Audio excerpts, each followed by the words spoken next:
in Ukraine, Americans. Yeah, we are quite excited about our Miami Locals nomination to the court.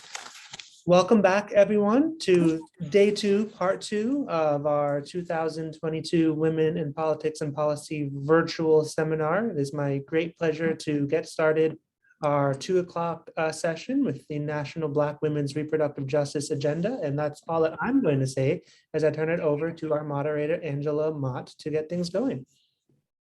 Hi, thanks, Eric. Good afternoon, everyone. Welcome back. Very excited for this session. Couldn't wait to today. Before I introduce our guests, I'll just introduce myself to them a little. Again, my name is Angela. I am a senior at FIU, and my major is in public policy and administration. And I have plans to continue my education at FIU with a combination master's and PhD in Africa and African diaspora studies and sociocultural studies. So I'm excited because I just want to say that I'm standing in both of your footprints today, and really excited about what's to come. So I want to go ahead and introduce our 2 guests today. I'll first introduce Marcela Howell. She is the founder and CEO of In Your Voice, National Black Women's Reproductive Justice Agenda, a national state partnership with 8 Black women's reproductive justice organizations with the goal of lifting up the voices of Black leaders in reproductive rights, health, and justice. She is also an advocate and policy strategist. She's recognized for her expertise in strategic communications, leadership development, and policy forecasting. She has over 40 years of experience advocating for reproductive justice and women's empowerment, and is devoted to enhancing the Black woman in national policy debate on these issues and other issues that impact our lives. She's also testified before Congress on abortion access, reproductive rights, justice, and the empowerment of Black women, and has been quoted in Newsweek, Washington Post, the Boston Globe, on CNN, Ms. Magazine, Blavity, and Essence Magazine. Marcela is also the author of Walk in My Shoes, a Black activist guide to surviving the women's movement, which is a collection of inspirational essays to help young Black women navigate the women's movement and empower them to become leaders in the fight for reproductive justice. So welcome, Ms. Marcela. And alongside Ms. Marcela, we have Ms. Racine Tucker-Hamilton, who is an award-winning storytelling strategist, brand builder, and media relations expert. She's currently serving as the Vice President of Communications for In Our Own Voice, National Black Women's Reproductive Justice Agenda. And in 2019, a public service announcement produced under her leadership won 2 Telly Awards. She's a former broadcast journalist who has 30 years of experience working in nonprofit communications and media.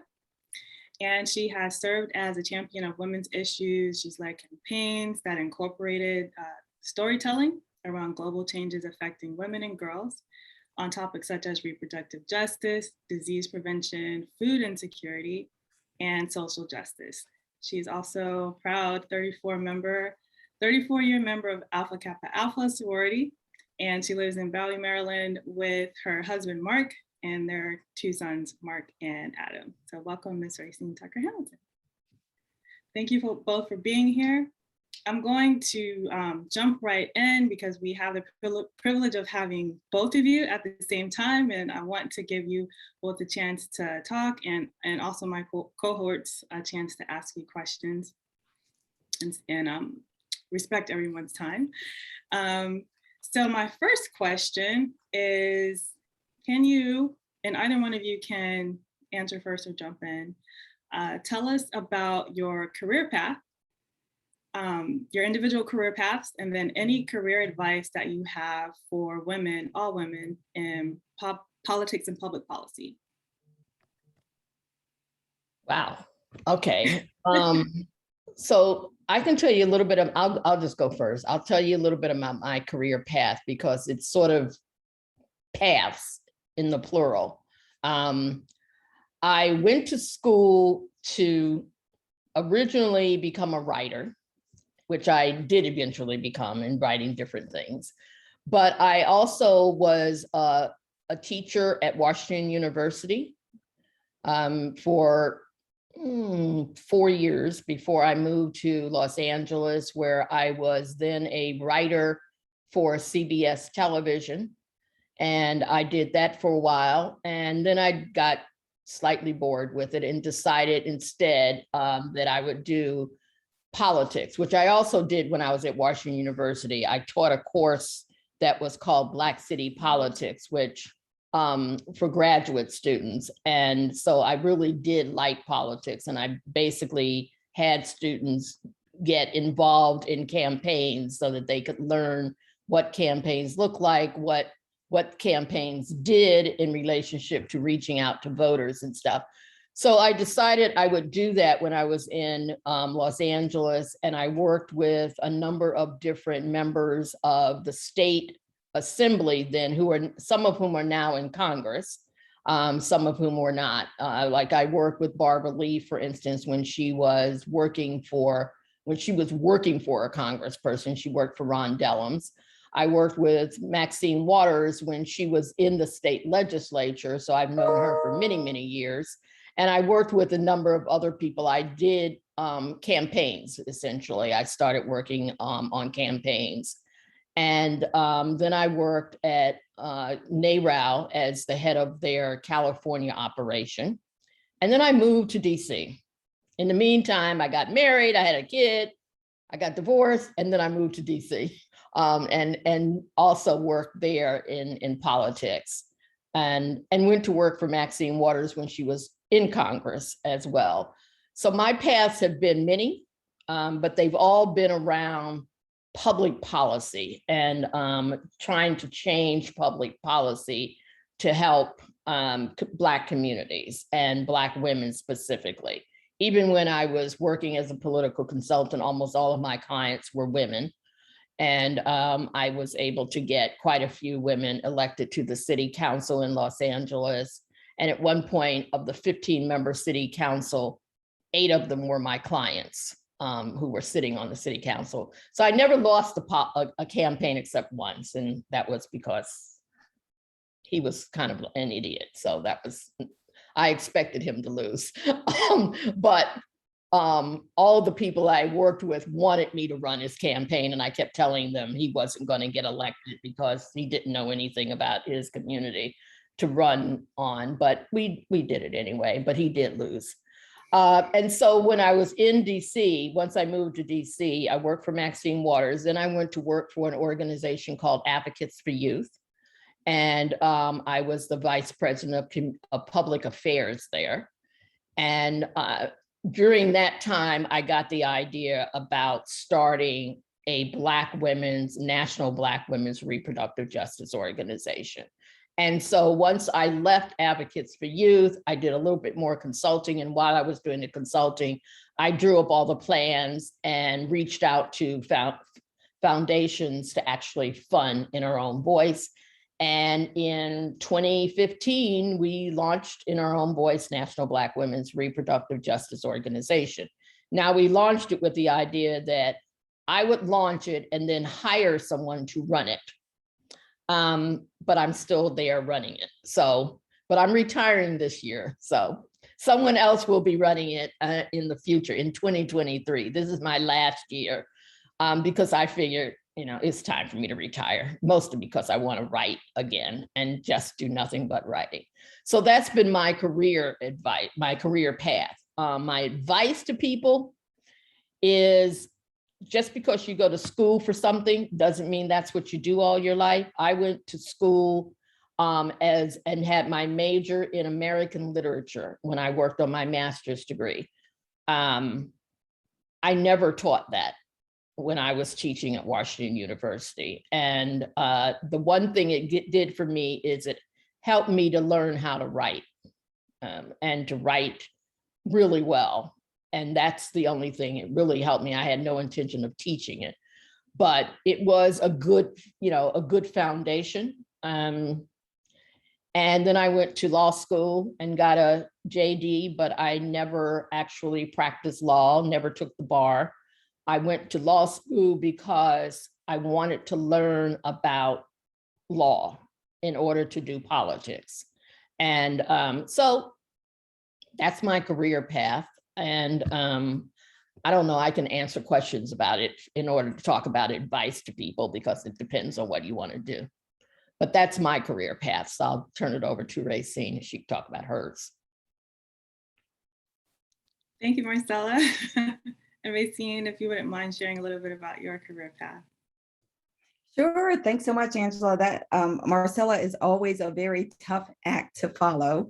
But thank you all so much for this opportunity. And as you heard from my bio, I started my career as a broadcast journalist, and I went to journalism school and I worked in broadcast journalism for about 10 years and got married, had children, and then took a little bit of time off to raise my children and eventually transitioned from broadcast journalism after about a decade into media and public relations, because the one thing that I discovered that I have always loved and still do to this day is the storytelling aspect of broadcast journalism. And with journalism, I was very fortunate and lucky to be able to tell the stories of marginalized communities and to tell the stories of Black folks, particularly Black women and Black girls, and to give a voice to Black women and girls and other marginalized communities who often didn't have a voice. So I always felt very fortunate to be able to do that. And then when I transitioned into media and public relations, I was able to continue to do that. And I think that the storytelling aspect of communications is very important because that's the human interest element. That's how we get people interested in our issues and ultimately impact and affect behavior change. And I've been at In Our Own Voice for about 2.5 years now, and it's just so exciting every day to be able to wake up and know that my job is to lift up the voices and tell the stories of Black women and to make sure that those stories are reaching our policy leaders and make sure that those stories are reaching our elected officials and that they are keeping top of mind Black women through these stories when they are creating policy, discussing policy, et cetera. And so that's my story in a nutshell. And I think that my advice is going to sound a little trite, but my advice would be to, follow your dreams, trust your gut, trust your instincts. And similar to what Marcela said, just because you major in something in college or you have an interest doesn't necessarily mean that that's going to be your career path. And again, I think for me, because storytelling is so important to what was important to my career as a journalist, but it's also important in my career as a communications professional. I think there is oftentimes one thing that branches out and leads to other career opportunities.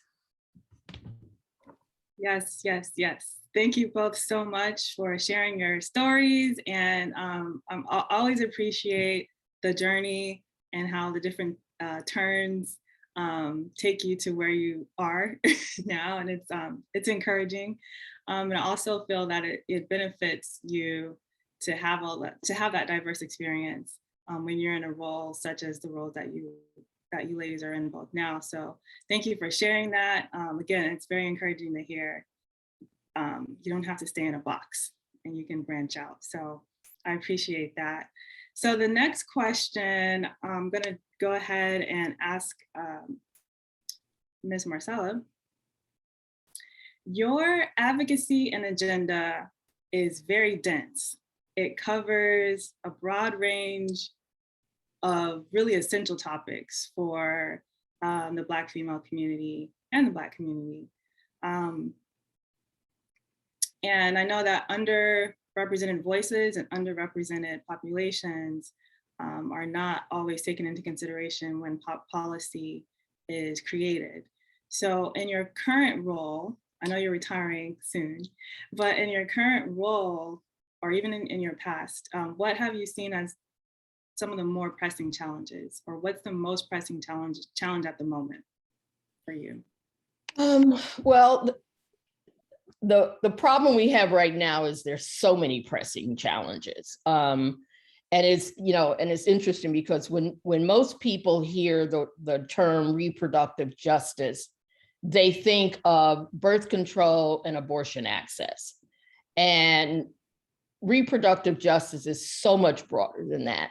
And so part of the reason that we decided to write the Black reproductive justice policy agenda was to show all the intersectional pieces that impact the lives of Black women and their families.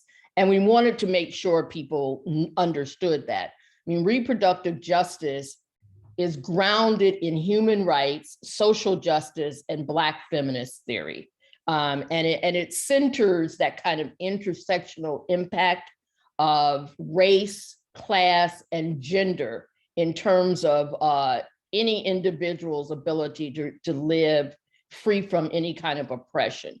So we wanted to, when the term was first developed, it was developed by 12 Black women in 1994 in Chicago. They were at a conference that was a conference really around public health, and it was a time period when President Clinton was developing his whole healthcare plan, and people were most of the women who were involved in that were just talking about making sure abortion access and rights was in it, making sure that contraceptive access was in it. And the Black women who were at this conference felt that did not address their needs. And so they came together one night, well, over a couple of nights, and they talked about what they wanted to do. And they came up with the term reproductive justice, which basically came from reproductive rights and social justice, and they merged it. And it really is a framework of looking at how the lived experiences of Black women interrelate to things that are going on in their lives. And so one of the things that we were able to do when we started in our own voice was we started doing polling of Black women. And one of the questions we would ask is, when you were thinking about having a child or expanding your family to add more children, what are the kind of things that influence that decision? And of course, people said things like having good health care, having a job, but they also said things like having access to clean water, having access to quality food, because we know that in a lot of Black communities, there are not these food chains that, stores that exist in a lot of other communities. They said things like making sure that there are good city services to repair our streets, looking at over-policing and police violence against Black communities. There were a large number of other kinds of issues that they talked about influence their decision about having children. And we have repeated that question over. The first time we did that was in 2012, even before In Our Own Voice started, we did a poll and asked those kind of questions. And we have repeated those questions in national polls of Black women, but also in state polls. And we get the same kind of responses. People really do, they talk about housing, they talk about food, they talk about water, they talk a great deal about racism and systemic racism and how that makes them feel. And so there are all these different kinds of things that intersect in a Black woman's life and how she sees her family's life, that we wanted to come up with policy issues that most people look at, but don't look at through a reproductive justice lens. And so that's why we created the Reproductive Justice Policy Agenda. It took 8 months of 30 Black women's organizations meeting together, literally, and talking about the issues, and some of them writing different sections of it. It's the policy agenda, as you said, is very dense. It covers 25 different issues. And it's broken into 3 pieces: sexual and reproductive health, social justice, and community justice and safety. And then the last one is religion and reproductive justice, because we wanted to look at the fact that Black communities, religion is very, very important in Black communities, and especially in the lives of Black women. And so we wanted to look at what religion meant to them and how it influenced what they thought about policy issues. And what's fascinating is most people think that because religion is such an important part of Black communities, that Black communities are very conservative when it comes to issues like reproductive health. And it's the exact opposite. And what we found was that people do believe in sexuality education, comprehensive sexuality education. They believe that in that education, people should be taught about not just preventing pregnancy, but also should be taught about gender identity and sexual orientation. And it was very high, even for people who self-identified as being very religious. And so we wanted to make sure policy makers understood that about Black women and Black communities. And so the policy agenda is really for congressional representatives. We're now starting to develop a state one that will be used for state legislators. But it really is designed to say, we want you to start looking at policy through a reproductive justice lens and understanding that the laws that you pass actually have an impact on real people.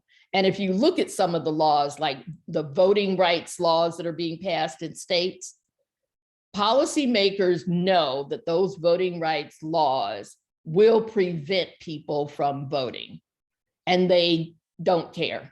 They basically are doing it because they are targeting people who may not vote for conservative members.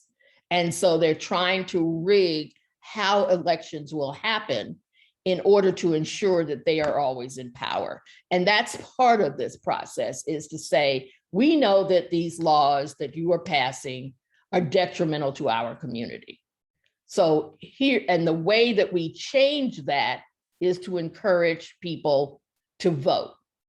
And you're trying to stop them to vote. So our job is to make them know, make sure that they know what those laws are. What do you have to bring to the polls in order to be able to cast your vote? What do you have to have in order to be able to vote absentee ballot?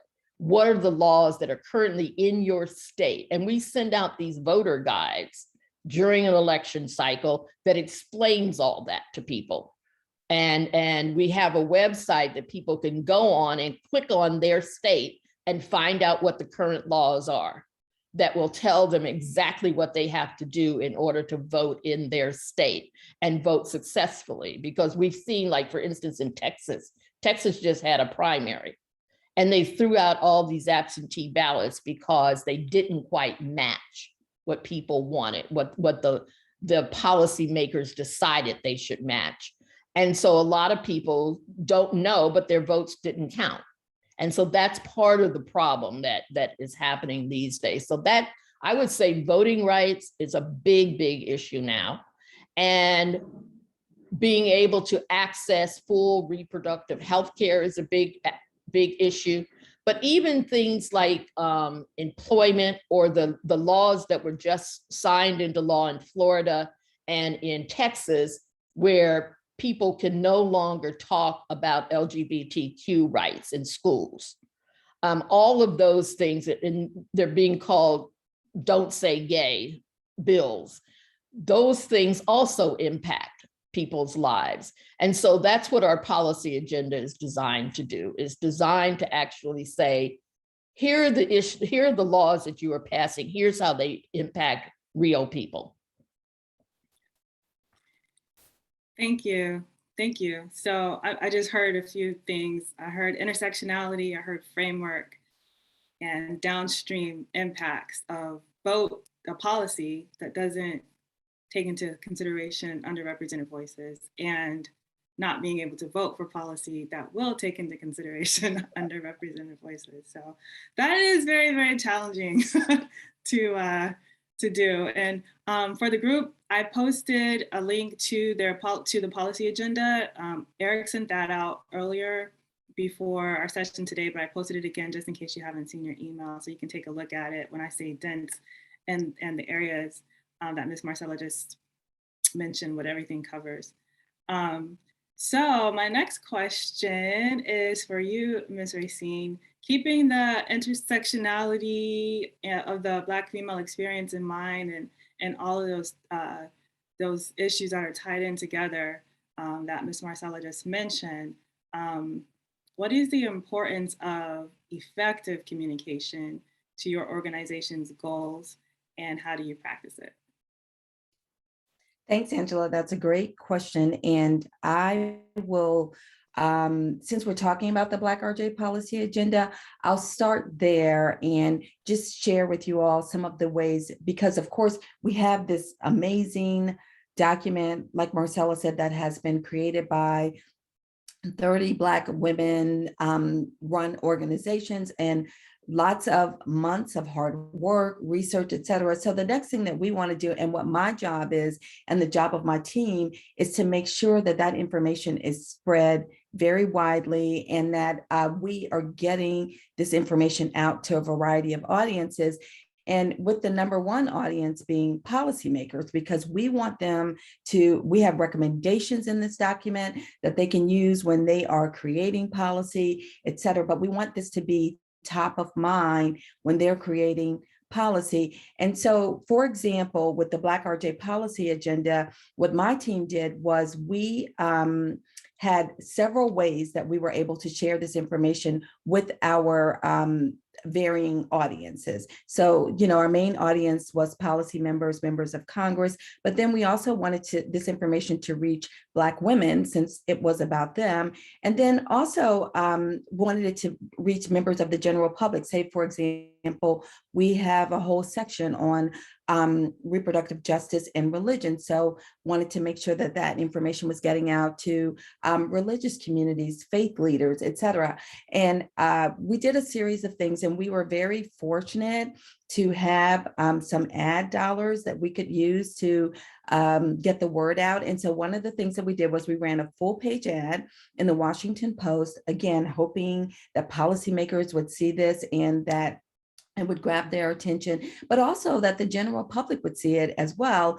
And our call to action for the general public was, call your member of Congress, call your legislature, and let them know that you support this Black RJ policy agenda, and you want them to read it, and you want them to implement the recommendations that are in this policy agenda. And so we ran a full page ad in the Washington Post. We did a digital ad takeover in The Hill on their digital platform.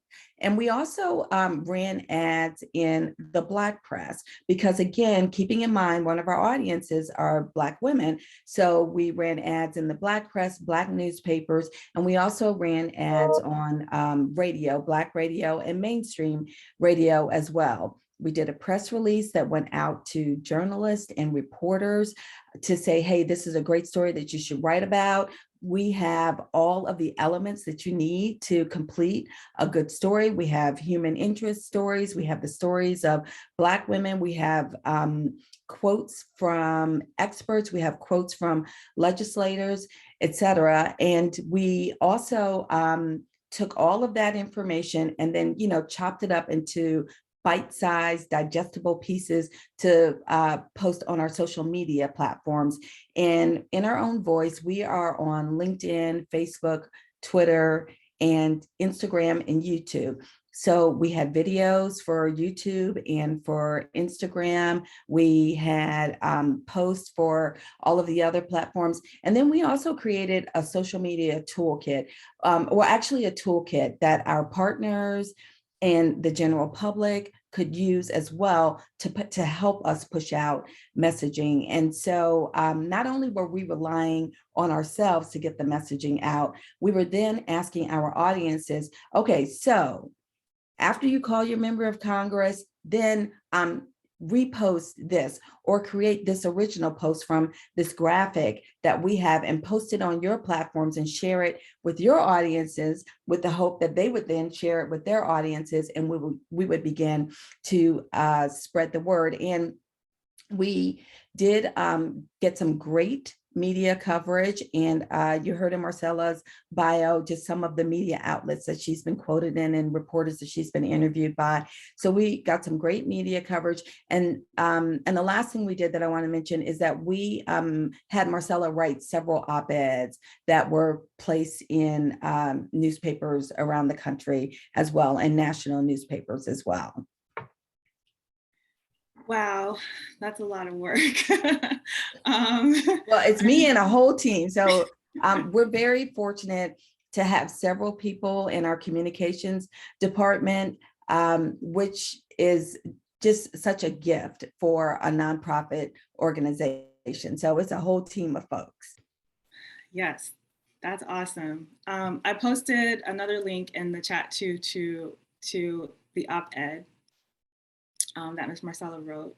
And in your communication, effective communication, I heard you say action steps, call to action. That's really important when you're trying to get your message out, but also educate people about what your message really is about, and then kind of spread it to the rest of the population with all of the other noise that's going on in the political arena. So that's why I say that's a lot of work. So thank you so much for sharing that. And I know your experience in media and communications has really helped push that out. So thanks. And then my last question is about the actual policy. So I'm gonna really quick on this one so I can give everyone time to ask you questions. So even if the group wants to start raising hands now, you can do so. Since policy is our focus this week, that's what we're here for. I'm excited to actually see a policy agenda, which is the link that I posted in the chat from your organization. And I wanted to just pivot to that. Ms. Marcela did a great explanation of what it entails and the framework behind it. But just pivoting to that, knowing that there were over 30 Black reproductive justice organizations who collaborated on this agenda, and it covers Black maternal health, economics, environmental justice, minimum basic income, reproductive justice, voting rights, mental health care, and it even you've even passed legislation. Congress has passed legislation off of this agenda already as well. How did this collaboration happen? How did you make this magic work on this issue with this group of the population to get these bills, this legislation passed? How did it happen? Well, part of bringing people together was to come up with an idea. We had the idea. We had, our staff worked and came up with an idea. Originally, we were going to just update a document we had put out a couple of years ago that was called Our Bodies, Our Lives, Our Voices, the State of Black Women and Reproductive Justice. And it was, you think this is a dense document. This thing was like really dense. It was like a book. And it basically was the first time that anyone had put all of these issues around reproductive justice into one document. And it was very research heavy. It every chapter had footnotes and everything. And we decided instead, as we talked about that within our own organization, we decided instead we wanted to do something that was very specifically targeted at Congress and the White House. Biden-Harris had just been elected. They hadn't even taken office yet when we started discussing what we would do and how we would do it. But we decided that we really wanted to be able, now that we were going to have a more friendlier administration, we wanted to do things that would help us really push policy through both houses of Congress and get it signed into law.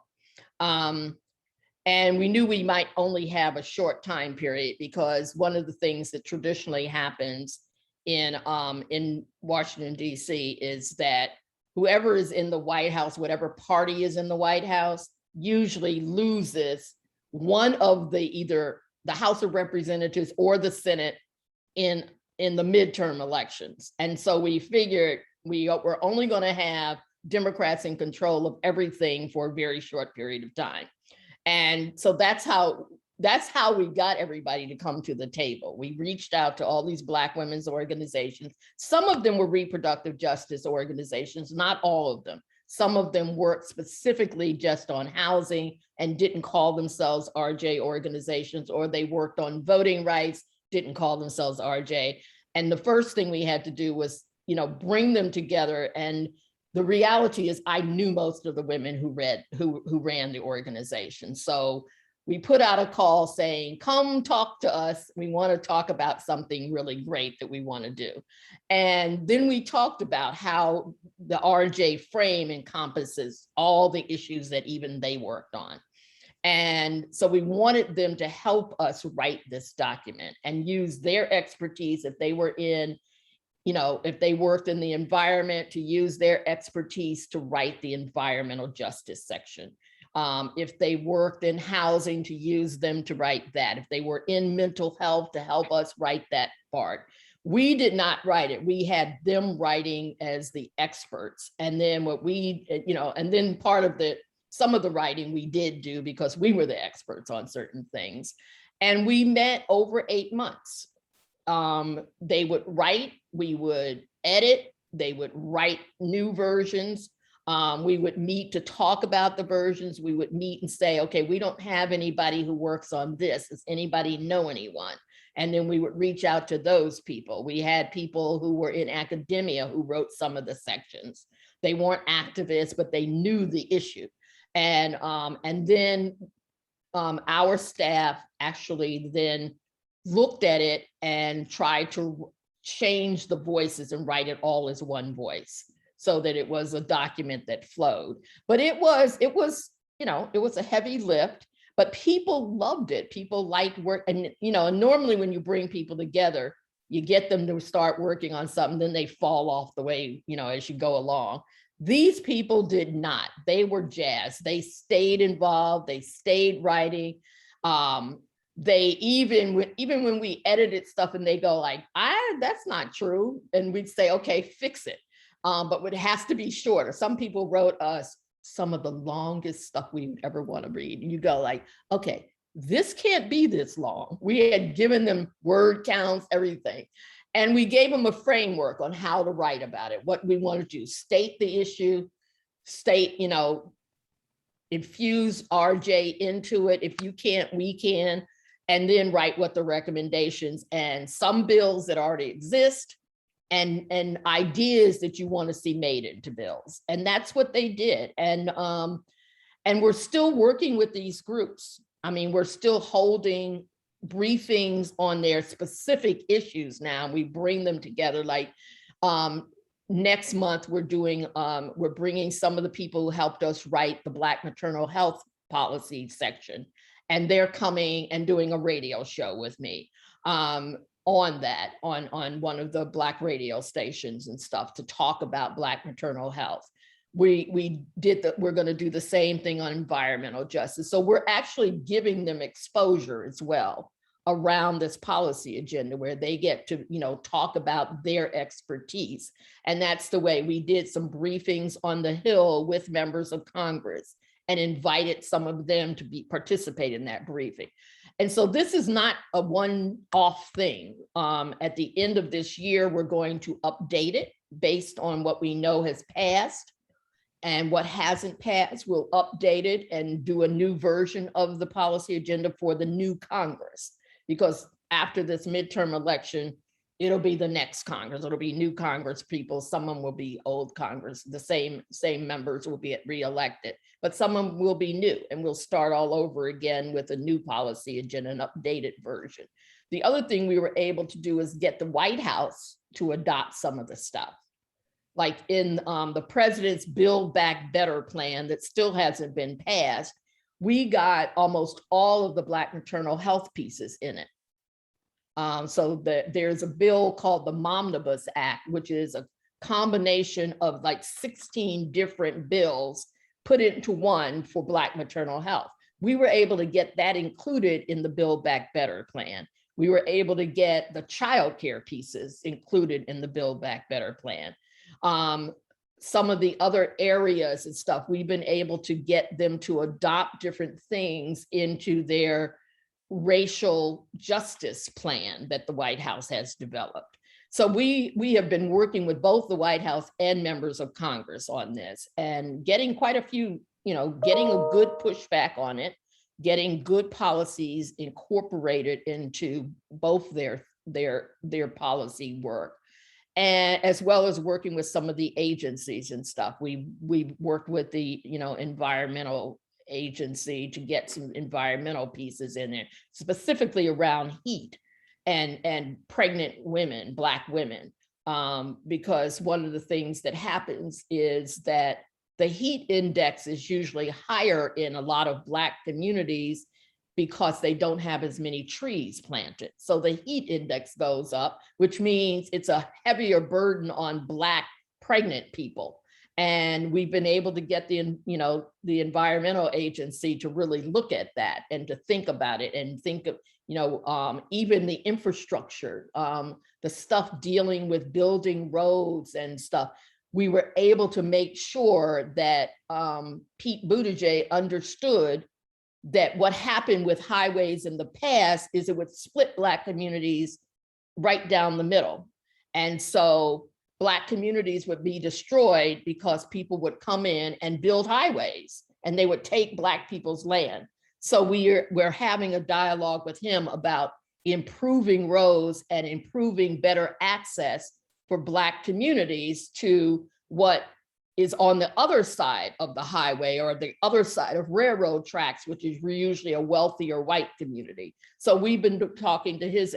So there's a large number of things that are coming up. They're not all going through Congress. Some of them are administrative, but what the policy agenda has given us access to all of those entities. And, and it's a lot of work, but the people who helped us write it are right there saying, tell us when you need our help. Tell us when you need us to do something. And so people see it as a living document too, is that this is going to be something we will update for the next Congress. We're hoping that, all the Momnibus stuff actually does get passed through Build Back Better. As they're paring it down now to pass it. All the Black maternal health stuff is still in it. Some of the childcare stuff is getting dropped.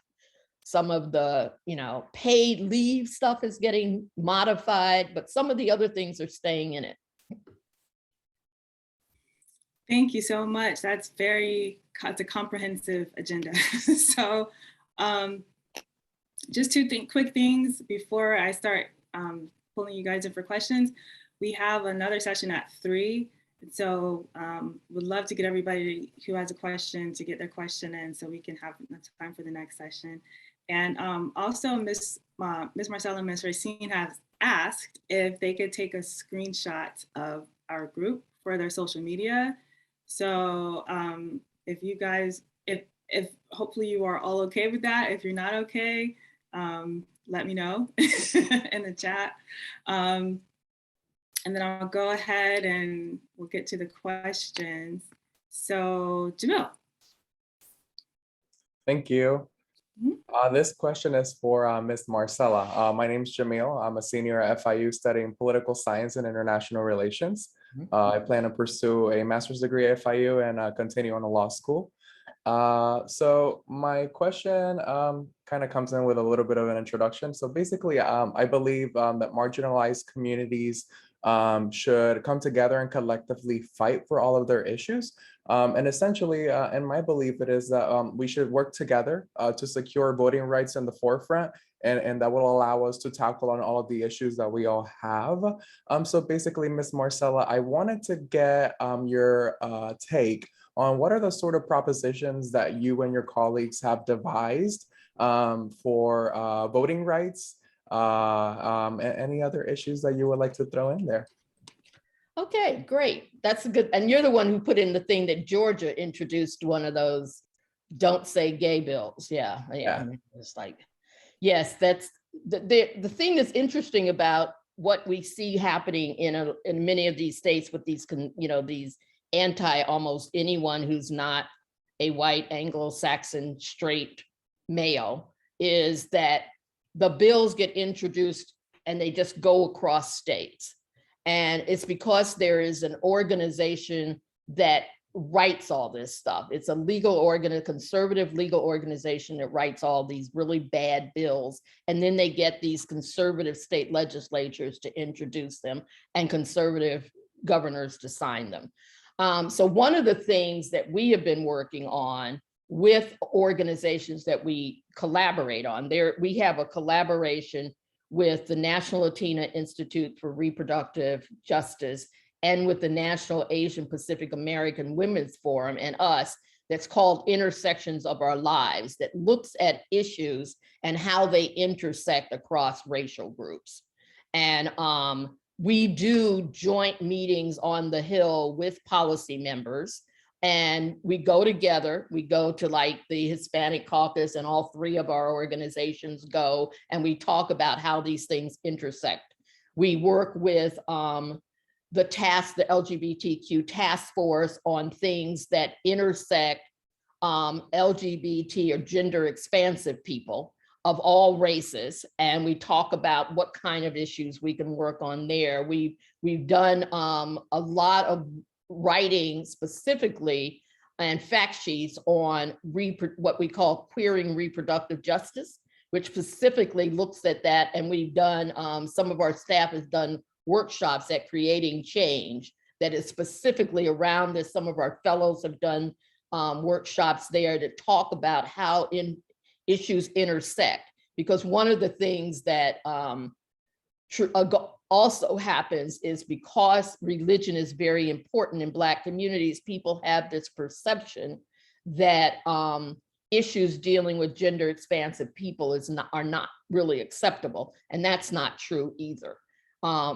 It is one of the things that we really have to stress is that within Black communities, because of the racism and the oppression that especially Black women have faced, they are always open to working on things that oppress other people in this country.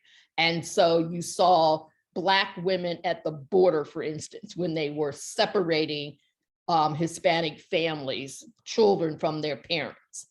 You saw us demonstrating there. And so there are things that we see that we work on very carefully around these different issues that are issues of oppression that need to be stopped.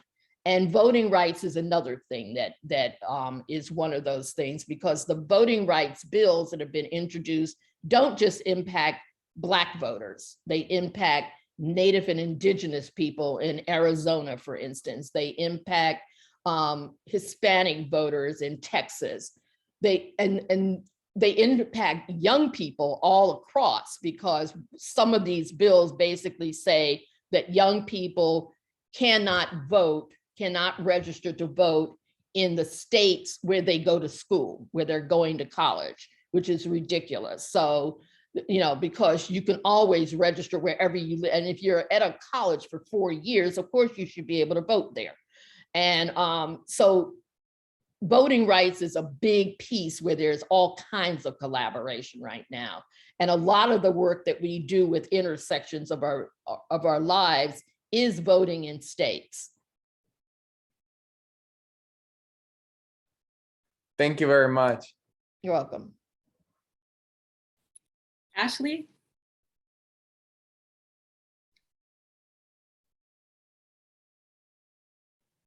Sorry, had to find the button. I'm here. Hello. Thank you both so much for being here. I am really so interested to hear all that you've had to say about legislation and politics. I'm a political science student considering going to law school for immigration. But a lot of what you said about the Build Back Better is very important to me. I, excuse me, pay attention to politics a lot, and I was glued during that whole process, and with the infrastructure, and they were trying to pass them together and everything. But when they passed the infrastructure without having the guarantee on the Build Back Better, and then now it's just been stalled, as you mentioned before. And I guess from what you said, it's been being rewritten to maybe get it through, which I would hope so. But as a mother with children, I'm going to internet school. I take care of my child at home because she's she's an infant, and I'm sure, as you know, infant care is nearly what our rent costs. You know what I mean? So it's practically make the same amount of money going to work just to pay for the childcare. So it's almost like you get cut out of the workforce, and then you need to take care of your kid yourself. So as you know, this really affects women so much. So I guess my question is how much of the childcare do you think will be left? Do you think, if any, and what kind of solutions do you see in the future? Because if not, I kind of feel like if not now, when? It's very hard to get any kind of majorities with the House and the Senate that we have now. And as you mentioned, also, we have an upcoming election. So we'll probably lose those majorities. And it just, as someone who is affected so much in my daily life by these things, it just can feel frustrating to see it kind of fail when we're so close. And to me, it seems like possibly we just need like younger, fresher blood in office. And that might be the only thing that we can really make a huge change in the future. So anyway, I just kind of wanted your perspective on that as women who've been really involved in politics and legislating for a while. Thank you. Okay, well, I'm not sure how much of the child care piece will still be in there. It was a big piece of Build Back Better. And the problem we have is that you have people who don't get that infrastructure is not just about roads and bridges. And that's what Biden was trying to do by splitting those two things, so that there was the bipartisan infrastructure thing that was supposed to cover the money to, repair our highways, to repair bridges, which really need repair and are dangerous. But infrastructure also means things like, people and people's ability to work and people's ability to care for their children, their families. And we believe that. And clearly Biden believed that, and Biden and Harris believed that, but a number of conservatives in Congress didn't. I shouldn't say they didn't believe it. They do believe it. They just don't want him to pass a bill that provides that, because what it does is it provides help to real people out there who might then say, well, maybe I will vote for this guy again, or maybe I will vote for these people because they did this. It is not that they don't believe it. It's that it doesn't factor into their politics. And that's one of the reasons why we have a thing, we run a program called I Am a Voter, which basically is to say, once you register and vote, you are a voter. You don't, and those little stickers that they give you when you go in and vote and says, I voted. I hate those things. I think that nobody should ever have a sticker that says I voted, because as a voter, you are a voter, which means not only do you vote for somebody, but you keep them accountable for what they do, how they vote, how they act, what they say. And then if they're not doing what they promised to do, you vote them out of office. And if it really gets bad and you can't find anybody you want to vote for, then you run yourself. And that's the thing that is part of our I am a voter program. It is, you're a voter forever. You're accountable. You make your policymakers you vote for accountable, and you find people to run, or you run yourself, who actually believes in your values. That's what makes you a voter. And it's really important that it's like, so we have buttons that say, I am a voter. We don't have those little things that say I voted, because like, okay, fine. And that that there's another election for mayor the next day. And people don't get that. And so that's part of it. It's like they wait in these long, long lines to vote for Congress, and then they're tired and they go in and they vote for, for a senator and a congressperson, and they go, I don't know all these other people. I don't want to vote for these judges. I don't even know who they are. And we get bad judges voted into office, or they do the same thing with state legislatures. And part of what we try to do is educate people that as a voter, you need to pay attention to who's running your life in your state. And so that's part of this as well. I do think that some of the childcare stuff will stay in the Build Back Better. I don't think it's going to be called Build Back Better anymore. I think it's going to get a different name in order to get passed and get enough votes. Because, the reality is the biggest person who wouldn't vote against it was Joe Manchin, who is a conservative Democrat from West Virginia, and who kept coming up with reasons why he wouldn't vote for it. And then they would fix those reasons, and then he'd come up with another reason why he wouldn't vote for it. So they're trying to now come up with ways of peeling off a couple of Republicans to vote for it. Some of the things, like some of the women who were on the Republican side would support the child care legislation. They support things like paid family leave, but they didn't support some of the other things in it. So they're trying to come up with a different bill that can get as many, 49 of the Democrats and maybe 2 of the Republicans, 2 or 3, and then they will have a bill. And that's really what's happening, which is why, it's unclear what will remain in it. But at the moment, childcare is in it. It probably will get reduced. All the momnibus stuff is staying in it so far. Paid leave is probably getting dropped out because of the expense. And who knows? It was not in the original final bill, and we all started lobbying and they put it back in. And then Manchin again said, no, it's too expensive. I don't want to vote for that. And so we ended up having to drop it. But that's the way you get bills passed these days, when you've got a 50-50 split in the Senate. And that's what we're still working on, because after the November election, we may not even have that.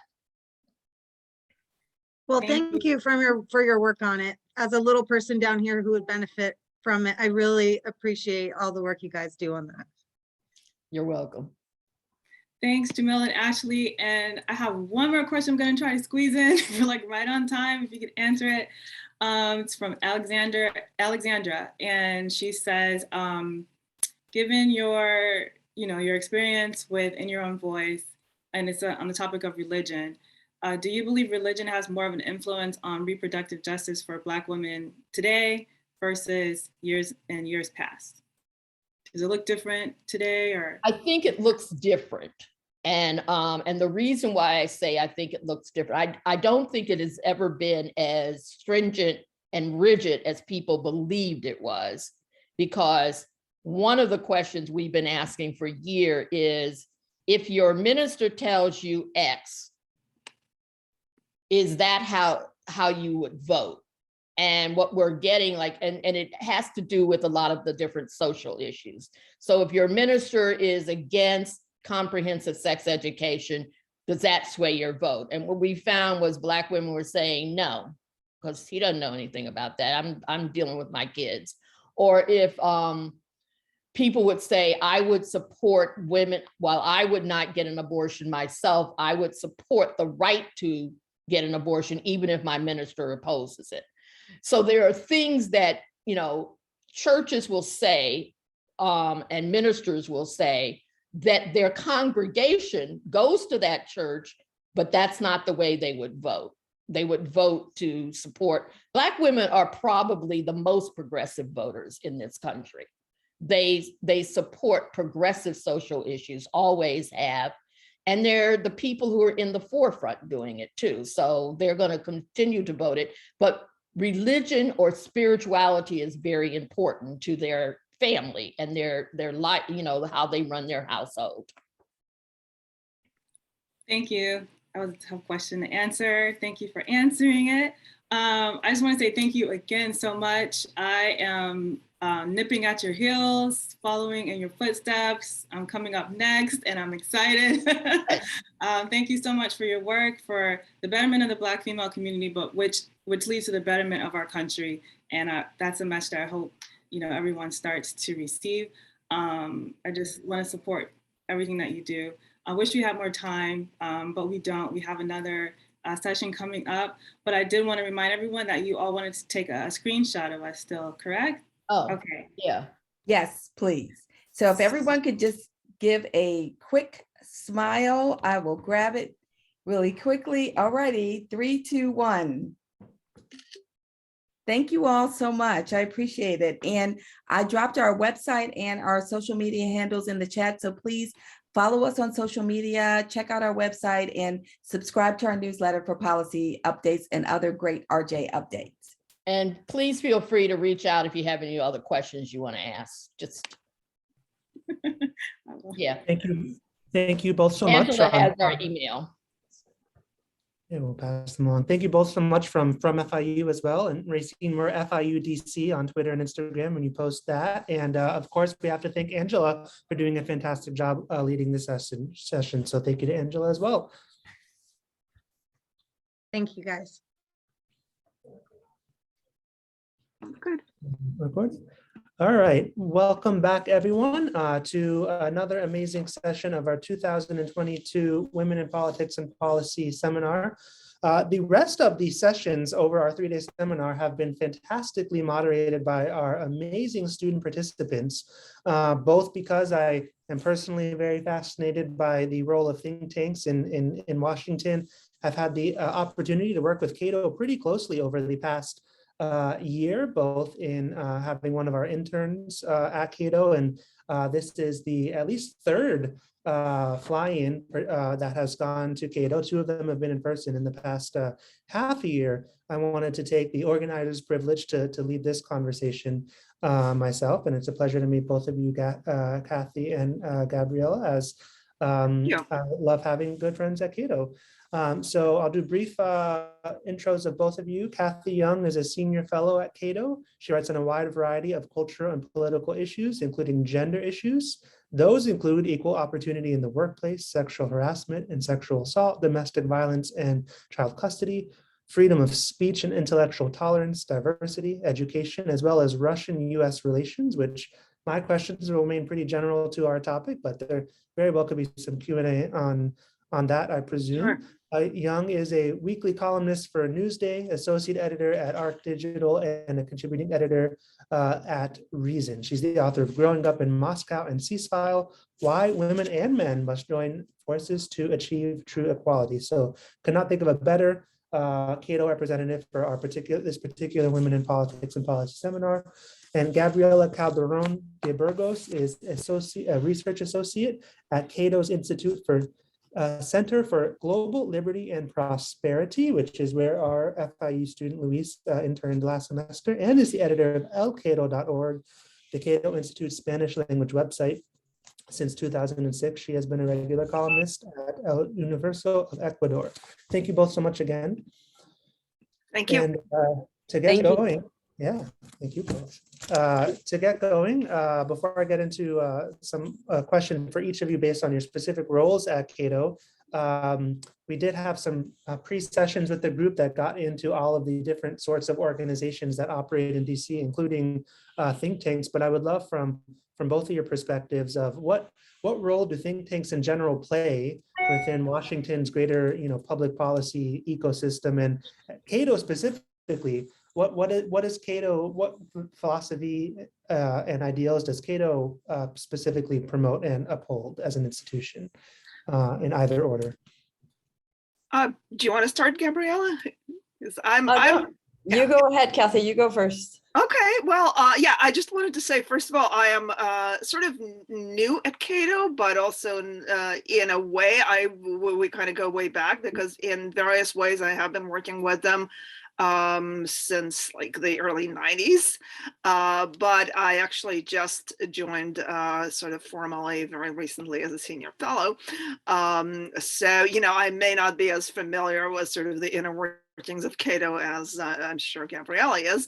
But you know, I just did want to say that I think Cato actually plays a kind of unique role in some ways because it is, I believe, and that was one of the things that sort of attracted me to the organization, it is really genuinely nonpartisan.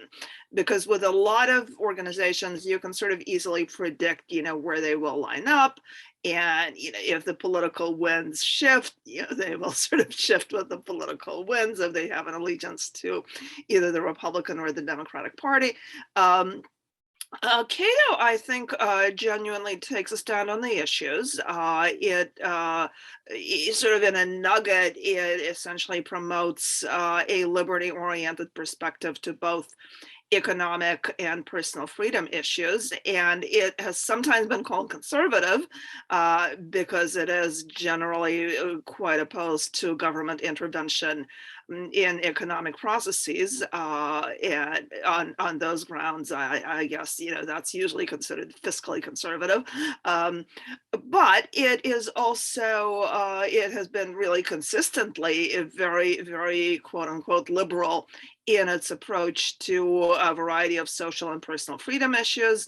It was involved in advocating the legalization of same-sex marriage when that was still an undecided issue. It has been very involved in opposing excessive criminalization, especially in the area of drugs, for instance, and marijuana. That, you know, that's an area that I think would generally be considered liberal. It's very interested in criminal justice reform. So, you know, in that sense, I think it is genuinely an ideas-based think tank that does policy analysis, that does the advocacy based on the issues and not on partisanship. So, and I think that's a very, very admirable role. Gabriela, I'll turn this over to you. Yeah, I agree with Cathy. It is very unique in terms of it's truly nonpartisan, and also I mean, I would just like to comment that when I started working at Cato, it was back when the early years of the Iraq War, and this is around 2006, and Cato, even to you know, it adopted a very not popular position in terms of opposing the war, because it was consistent with the principles that the Institute defends, and it's you know, basic classic liberal ideas of non-intervention in terms of foreign policy.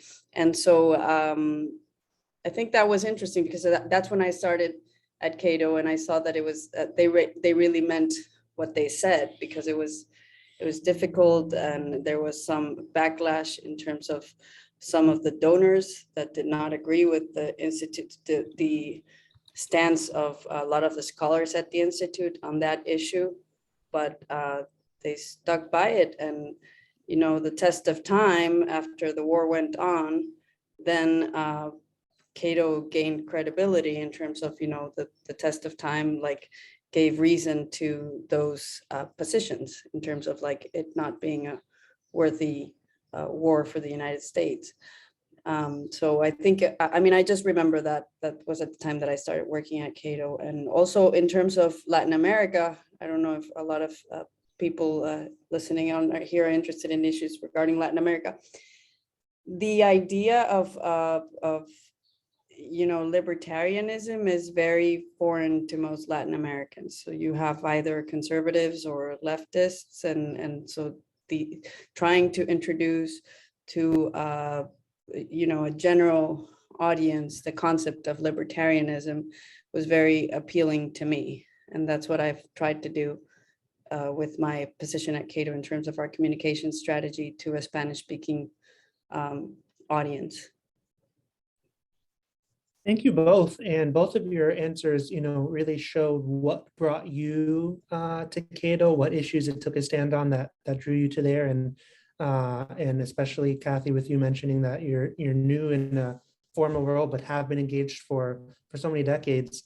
I think it would be great to get a little more of each of your backgrounds. Your bios were fantastically detailed about what you focus on and what you do at Cato, but would love to give the students a little bit of a idea of what path someone takes to working at a think tank, if you could give a little bit more background of each of you.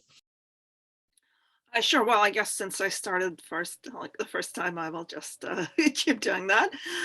So yeah, I have a background that's actually surprisingly relevant to current events because I was born in Russia, in Moscow. My family came here when in 1980 we left the Soviet Union when I had just turned 16. And, I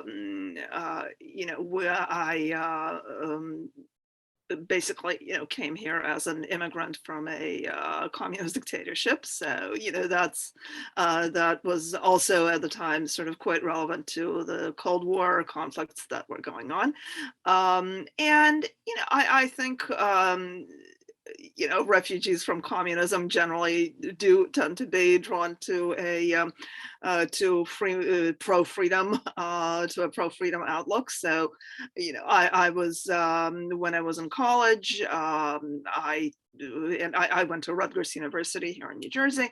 I was looking into various publications, various think tanks. I was very interested in ideas, and Cato just drew my attention with this very principled advocacy of freedom, which I thought was very admirable, and also with a very, very high quality of discourse, precisely because it was dedicated to ideas and not partisan interests. I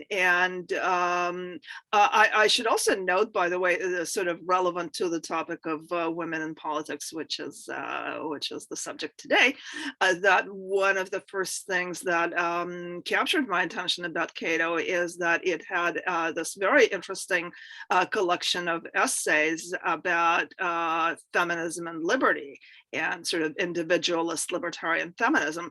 And that was very, very interesting to me because at the time, and I think in some ways that's still true today, there was this sort of partisan divide where the feminists were all, generally speaking, sort of left wing, and many of them leaning toward various kinds of socialism. And on the other hand, there was this conservatism tended to be very traditionalist about gender roles. Abortion was obviously one of the focal things for conservatism, and generally speaking, the sort of conservative discourse tended to be very, very kind of traditionalist on gender issues. And again, that was one area where I thought, here's a really sort of interesting and fresh alternative. And I'm embarrassed to say this. I actually don't remember how I first came into contact with Cato. I'm sure I was introduced to some Cato people by, people that I started to get to know in journalism. I actually started working in journalism when I was still at Rutgers. I was occasionally writing columns for the Detroit News, and then for Newsday.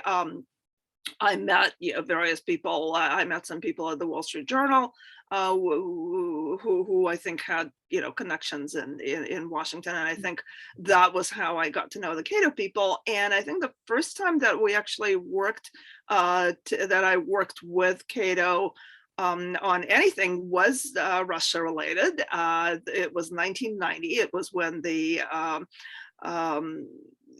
changes were beginning and in what was then still the Soviet Union.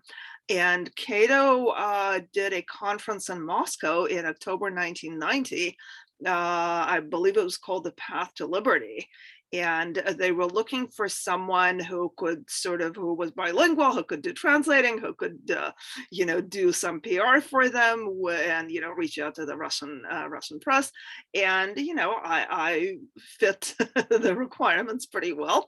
And they ended up taking me with them. And I was very, very interested in, after 10 years and going back to the Soviet Union, actually seeing the changes kind of firsthand. So, I ended up working for them during that conference, and and then we just continued this relationship. I did a policy analysis paper for them that I co-wrote with a gentleman named Michael Weiss, who is unfortunately now deceased, on feminist legal scholarship and areas where the paper was actually pretty critical of some aspects of the sort of mainstream feminist legal scholarship that we felt was sort of unfriendly to individual rights in various ways. But at the same time, it was very much sort of rooted in a pro, equal rights perspective. And, so that's really kind of a short version of how I came to work with Cato. And, I've, done various things with them here and there, over the years. And, we've, that's it. So I'll turn it over to Gabriela. Oh, well, I remember a bit more precisely because I actually had some pressure from my parents to find an internship during my last summer in college, because they said if you want to stay in DC during the summer, then you have to find yourself a job or an internship. Otherwise, you have to come back home to Ecuador because we don't have we're not going to pay for you to stay vacationing all summer in DC. So that was a strong incentive. Also, I did want an internship in DC before graduating. It's just that a lot of the internships in DC, if you're looking for an internship within the international relations and international organizations, a lot of them are not paid. And so my parents said, well, you have to get one that pays you enough so that you can afford to be there during the summer, at least for basics, rent and, food.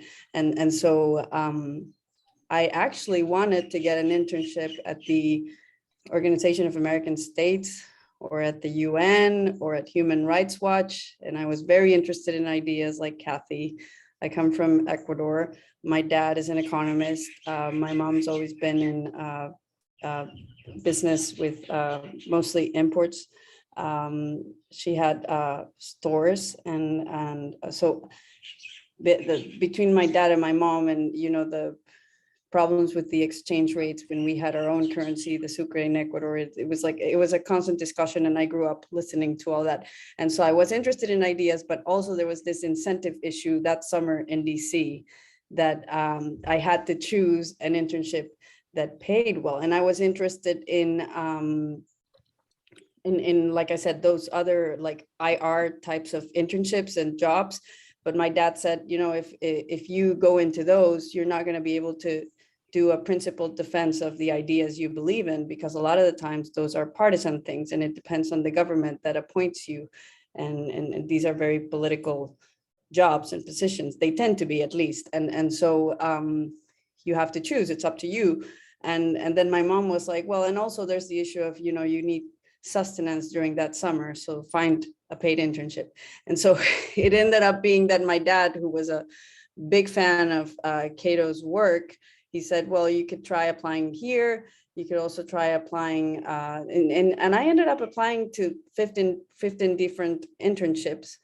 And I was accepted at 3, Human Rights Watch, the Organization of American States, and at Cato.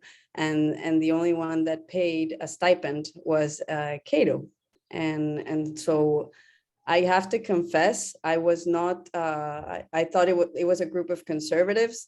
I was like the average Latin America that I'm now trying to introduce to libertarian, classical liberal ideas. And then I spent that summer there, and it it was completely new to me, and it was so interesting. And I found it, I was like, wow, people need to learn about these ideas. People need to know about this in Latin America, because it's normally presented, I mean, back then when I started in 2004, it was normally presented as like, you know, conservative right versus liberal left in Latin America. And I thought, you know, this is an interesting mix that people should know about. This is a different alternative.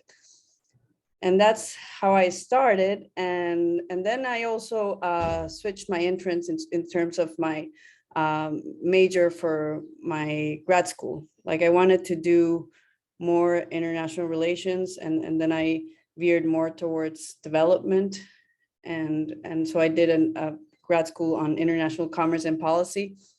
And I started working on the webpage because I thought, you know, it's important to have these ideas communicated in Spanish to a Spanish speaking audience. And I thought we could do a lot more. And that's right about the time when social media started taking off. So I said, you know, we being here first, we need to take advantage of, we have this webpage, now we need to get there first on social media. And so we have had the webpage since 1997. I started managing it in 2006. And so we basically have done like redesigns every couple of years.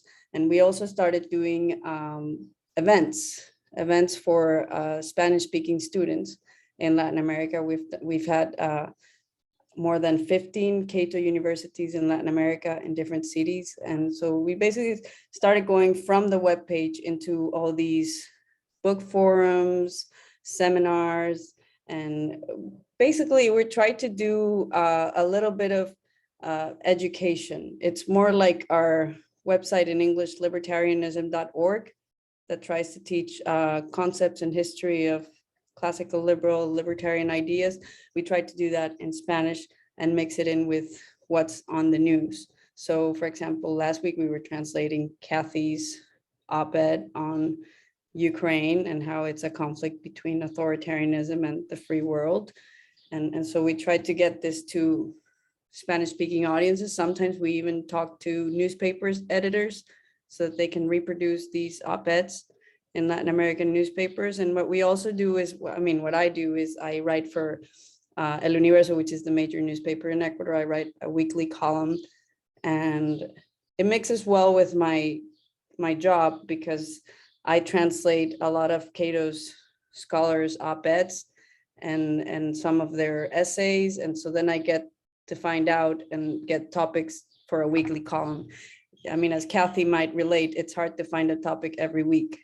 And so if I'm reading other people's stuff all the time, it gives me a lot of material. And so it like blends in, it complements well.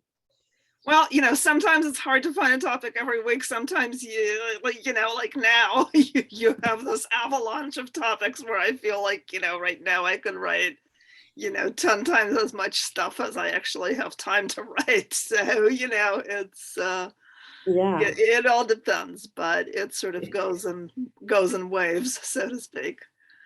And yeah, and just to finish up, what I'm doing now is I'm doing historical research on, I'm kind of like ended up going back in terms of why these ideas are so foreign to Latin Americans, and I've tried to answer that question for myself, and I ended up I got a grant from Liberty Fund to write a book about the profile, a biographical profile on figures from the Latin American independence that were mostly classical liberals and why they have been mostly forgotten. So it's kind of like, I want to rescue that classical liberal tradition that existed in Latin America, because Latin Americans were part of that international movement of ideas of freedom. And I think that's a fairly forgotten history that people should know about, especially Latin Americans, because normally, you know, you think Latin American, you think of the caudillos and you know, the strongmen, but that's not all there was. There was an alternative, and people should know about it, you know, because it's like one group of people does not define the whole, that there were other alternatives. And that's what I'm doing now, besides managing the webpage. All right, thank you both. I have a question for each of you that if we get to come back, then we do. But so much information came out of those intros. I know our students have questions already, so I'm going to go first to Prachi, both because I saw her hand first, but also because she's private messaging me that she resonates with and basically wants to be Gabriela. So putting her on the spot with that, Prachi. Okay, I wasn't ready for you to say that. But hi, my name is Prachi. I'm from Venezuela and I'm an international student. I wanted to ask a question to both of you, but any of you can answer to. And it's about the US relationship with Russia. So now we can see like the invasion with Ukraine and how that has impacted like the relationship. And also like, I want to also ask about the sanctions. Like yesterday I was in a class and we were asking about like if the sanctions are working or not working. And the speaker said like, no, are not working, but it's affecting, for example, all my friends are complaining about the gas and everything. So I just want to get like a different perspective and what is your opinion about it? Should I go first? Yeah, please. Okay. Yeah, sure. All right. So yeah, I mean, I think that in my view, I think the approach that we have taken right now is basically correct. I mean, I think, and I don't want to get into this whole, large area of foreign policy and, to what extent America should sort of play a leadership role in, what one might call the defense of the free world. I think there are sort of different viewpoints at within Cato itself on, how involved America should be in sort of the affairs of, the world. And, my view is that certainly like one of the lessons we have learned from Iraq is that, trying to export democracy through military power, has a lot of dangers and can lead us to bad places. So I think, and especially right now, of course, with Russia being a nuclear power, no one obviously wants America to be militarily involved in the situation. At the same time, my position is in terms of like what is America's national interest, and do we have an interest in what's happening in between Russia and Ukraine, for instance. I mean, my view is that we do have an interest in the world being more, liberal in, not in the sense of the American kind of liberal conservative versus liberal kind of political division, but more liberal in the sense of being, more free, more dedicated to the rule of law. I mean, if you talk about trade, for instance, I think it's really kind of tricky, so to speak, to have free trade when you have authoritarian countries that may use that trade, and China is, I think, a good example, or even Putin's Russia, where countries may use that trade, to build up companies that are very kind of melded to the state and may use it to build up their authoritarian power. And I think, we're clearly seeing with Russia, I mean, one could get into the whole discussion of, does Russia perceive NATO as a threat? And, does it have legitimate security interests in opposing Ukraine's membership in NATO?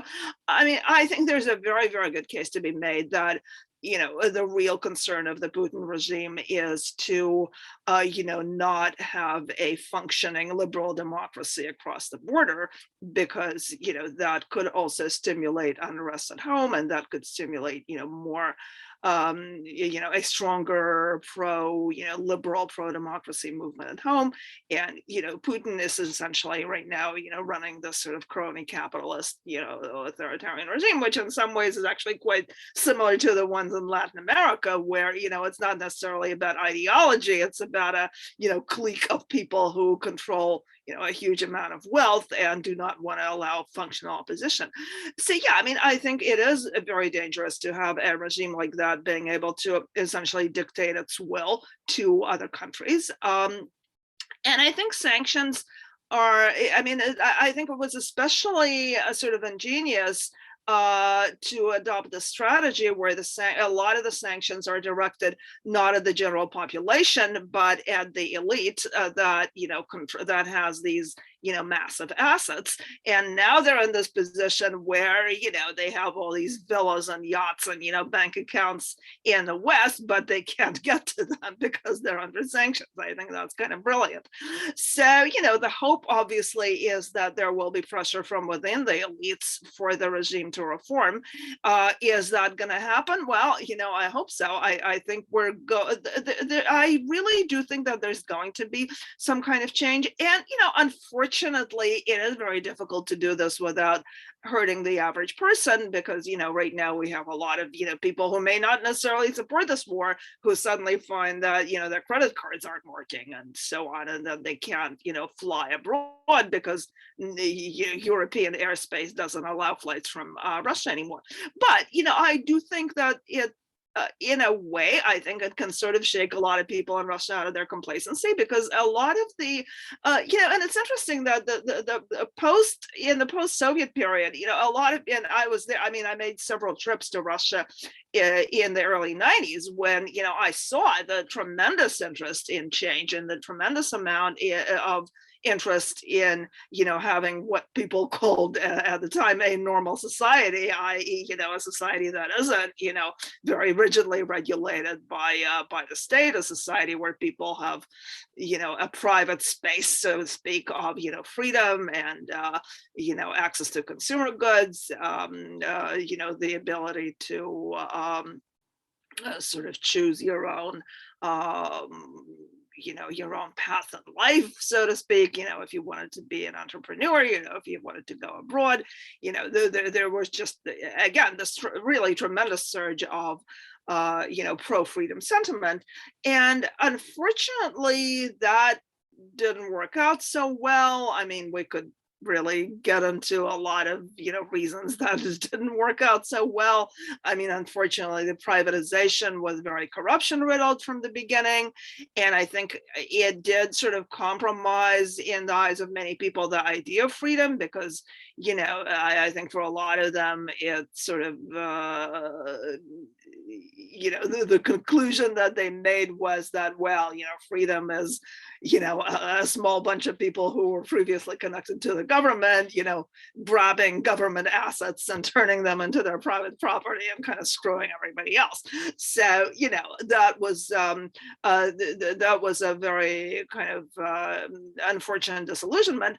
And then what happened, to really kind of shorten the history, what emerged out of that was Putin sort of taking control, and during a very chaotic time when Russia was in the middle of an economic crisis, and there was a separatist rebellion in Chechnya, which is one of the constituent sort of autonomous provinces of Russia. And Putin came in with a sort of strongman image where he said, well, I'm going to suppress this rebellion, which he did very brutally, by the way. And a lot of people are afraid that he may do the same thing in Ukraine now, where they were just, carpet bombing cities, essentially. But he took advantage of the oil boom really to and I think he did sort of rein in some of the more blatant like organized crime and stuff. So I think there was there was a sense that there wasn't as much chaos as there had been before. But I think in a sense, the Russian people really did kind of trade freedom for stability. And there was this kind of unspoken social contract where it was like, well, we're really not going to be interested in politics. Putin can run as many times as he wants, and we're going to vote either for him or for whoever he handpicks to be his successor, who is actually sort of his mouthpiece. You may remember that he did that in 2008 when his, at the time, the Russian Constitution prevented him from having another term. So he essentially installed his protege, Dmitry Medvedev, as president, and Putin then became prime minister. And then, Medvedev changed the constitution so that Putin could run again. And, and of course, now I really think that he's trying to establish himself as president for life. And we'll see what happens, because I think this Ukraine adventure may genuinely, damage his chances of getting reelected, like even in the rigged system that they have. But I think this whole this adventure in Ukraine may turn out to be a real kind of kick in the derriere for the for the public, because I think people are going to see the danger of having this autocrat who is making these in this case really crazy decisions that end up hurting the public. And I think people may see that the stability provided by a dictatorship is actually a very illusory stability, because it really only lasts for as long as the dictator decides to do something crazy. And that's so I really hope in that sense that I think the sanctions are going to lead to some meaningful change in Russia. So long answer. Okay. I just want to say that if you guys are interested in opinions from Cato about the what's going on in Ukraine, you could read stuff by Ted Gallon Carpenter, Doug Bandow, and also in terms of economic sanctions, we have a long history of writing about the economic sanctions regarding Cuba. If you Google within the Cato site, you'll find a lot of material. And it also talks about sanctions regarding Venezuela. So if you go to our website, you'll find either on El Cato or in cato.org, you'll find a lot of material if you're interested in economic sanctions. I see the homepage article on cato.org right now is on the subject. So thanks for that, Gabriela. Kiyomi? Yes, hi. I just want to thank you guys for being here with us today. Yesterday was International Women's Day, so happy late International Women's Day. My name is Kiyomi Cabral, and I am an international relations student here at FIU. I have a dual degree in global education studies and a minor in economics. And I'm particularly interested in, Gabriela, your story, more specifically being a woman and having to navigate that kind of Latin American sphere and trying to promote Cato's ideas within the Latin American people. What have you seen that being a woman or just being from your nationality, or has any of that limited the way that people perceive you when you're trying to speak about these things? I don't think it has. I mean, in my case, I don't know if it's something particular to Ecuador. I'm from Ecuador. I work remotely. Cato was ahead of the remote work fad, and because I mean we've had people that work remotely at Cato since I began. I mean there were already people working remotely when I began in 2006, but I've been working remotely since 2008. My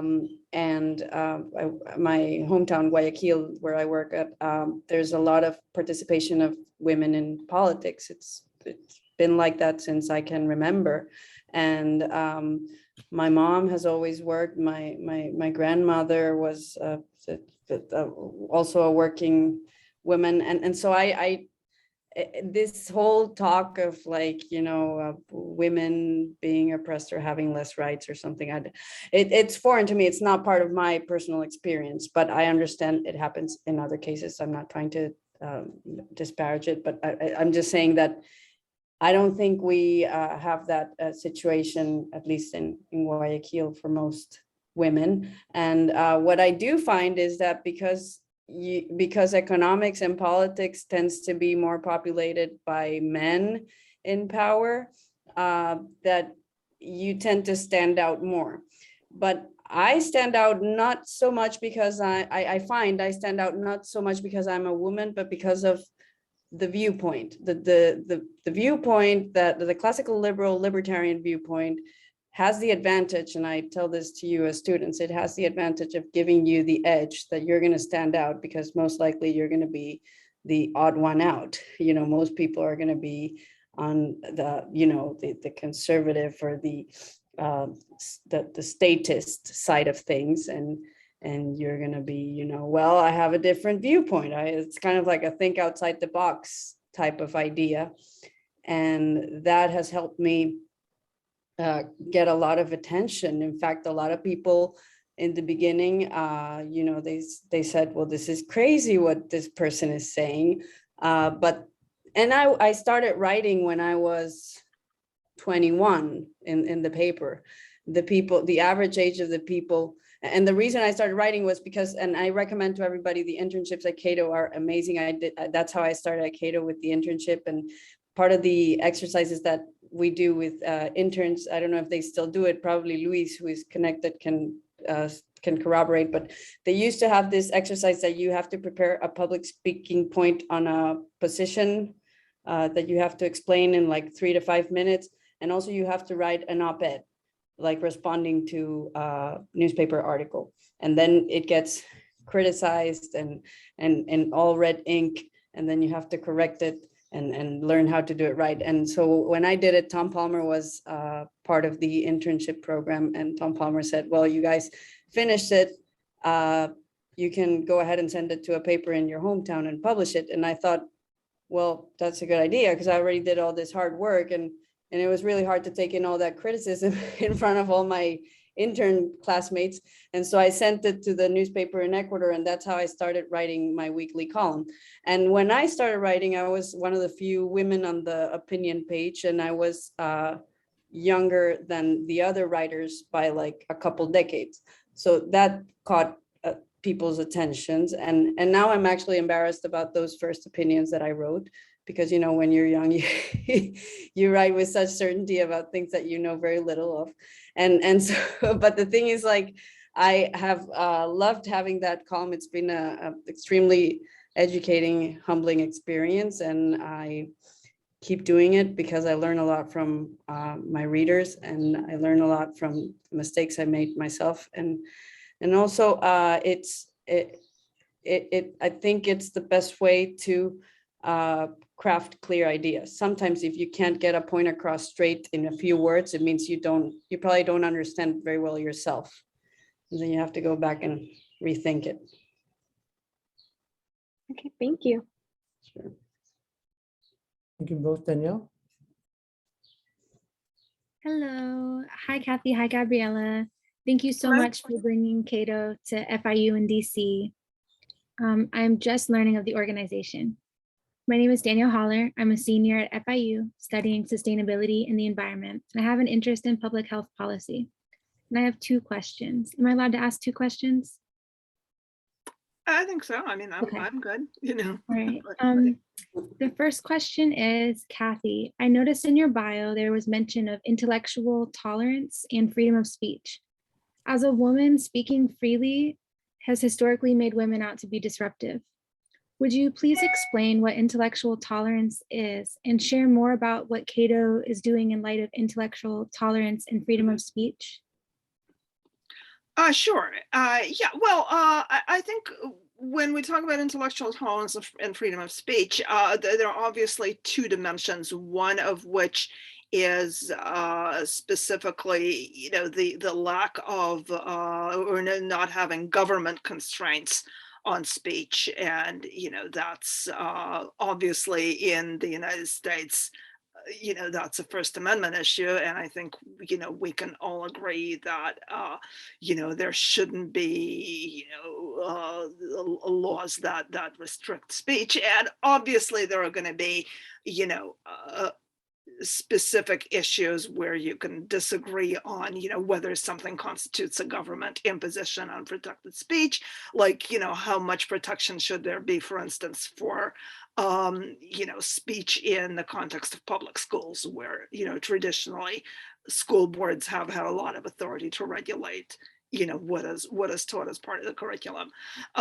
So, you know, but generally speaking, there is broad agreement, obviously, that there shouldn't be, you know, government restrictions on speech, which means, among other things, that, you know, things that exist in a number of European countries, for instance, like hate speech laws, which, you know, may sound good on the surface, but often end up, you know, restricting very legitimate debate on certain issues, like, for instance, to give you just one example, like people who have discussed the oppression of women under certain, provisions of Islamic laws, and, which sometimes kind of spills over into practices in, very conservative Muslim communities in the West. There have been cases where people have been charged with hate speech against Muslims for raising issues like, domestic violence or, female genital mutilation in Muslim communities. So I think, we can all understand that, as laudable as the impulse between, hate speech laws may be, there are obviously certain dangers. And I think this is where, libertarians and Cato specifically have sort of consistently opposed, excessive speech regulation where it, runs afoul of the First Amendment. But the other thing that I think is a broader issue, and that is, one of my own areas of interest, is not just, legal protections for speech, but a kind of more fundamental culture of tolerance where you have dialogue, where you don't sort of demonize the person with the opposing point of view, and where you have a, conversation instead of, just, trying to, trying to establish your viewpoint as the only valid one. And I think this is where, I have written a lot about the recent sort of culture wars, where I think there has been a lot of intellectual intolerance on both the right and the left. And I think there has been a kind of very bad climate for dialogue. And this is one area that I personally am very interested in working on. I think there has been a tendency, again, on both sides to kind of redefine critical or quote unquote offensive speech as a kind of hate speech. Like if you don't agree with specific ideas about feminism, for instance, you may get labeled a misogynist. And I think that's, this is where my view is that we need to be very careful about using labels like that, misogynist, racist, transphobe, where, obviously there are, I think we can agree that on a sort of cultural level, again, not the level of government, there are certain, certain opinions that really should be kind of beyond the pale of civilized debate. No one, I don't think anyone wants to, have a debate on, whether like women should be allowed to vote. I think we've settled those issues. Nobody wants to have a debate on, whether, racial minorities should have rights. Or should have the same human dignity as the majority population. But at the same time, I think we need to be very careful about labeling certain disagreements as racist or misogynistic. And I think this is and I think, again, a lot of people on the right are trying to do the same thing, where certain criticisms of religion, for instance, are going to get labeled as hate speech against Christians. And I think there's a temptation, like once you start playing this game of restricting speech because it's offensive to certain identities, you're going to have a lot of people from all over the spectrum kind of jumping in and trying to to do the same thing from their standpoint, and to have to essentially suppress speech that they find offensive. So I think that's just as a short answer, that's like one of my areas of interest. I think, intellectual pluralism, really, where, different ideas really need to be, evaluated on their merit. Is that it? I think you had a second question. Thank you. No, that was a really good answer. Thank you so much. My second question, either of you can answer, Gabriela or Cathy, and this might be a touchy subject, so you don't have to answer, but I'm curious, as a libertarian organization, what is Cato's stance on health freedom? And did the COVID-19 pandemic create a new response for the organization? Because there's a lot of basically bouncing off of the last question, the freedom of speech and intellectual tolerance issues. I'm just curious on how that is handled on a nonpartisan basis. Well, there was sorry, I No, was I gonna just say wanted to that turn this over to you. there is a series of essays and papers published by Cato titled Politics and Pandemics. And I invite you to Google it and read it. I particularly enjoyed Peter Van Doren's writings on following the science and what does that mean and to what extent does the scientific criteria and opinion can determine for everybody's their behavior in different areas of their lives. And I think it's been an interesting discussion, particularly because it's such an extreme outlier situation. But I think it's been very interesting. The pandemic caught us all by surprise in terms of not just businesses and families with their normal everyday lives, but also a libertarian think tank, because, you know, here you have an extreme situation. But I think if you visit that series, Pandemics and Politics, you'll find some answers in terms of different policy issues regarding the pandemic. There's also a book by Ryan Bourne, Economics in One Virus, which is very interesting in terms of the economic implications of the pandemic policies. And so I think we've done a pretty good job as an institute. We have a lot of works that have been published that reflect, I think, a well-balanced approach. It's not, I mean, there is a legitimate case for government intervention in these cases, and I think it's been clearly argued and presented. I don't know if Cathy, you would like to add something. Yeah, I mean, I think that, you know, there's probably a range of different views, you know, at Cato on the subject.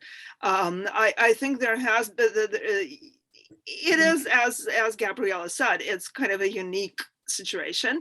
And I think there has been a temptation for some people sort of on the pro-free market side to sort of instinctively try to like really refute the case for government intervention, because there's a sense that, you know, if we approve you know, or if we agree to kind of massive government intervention in this case, it sets a really bad precedent.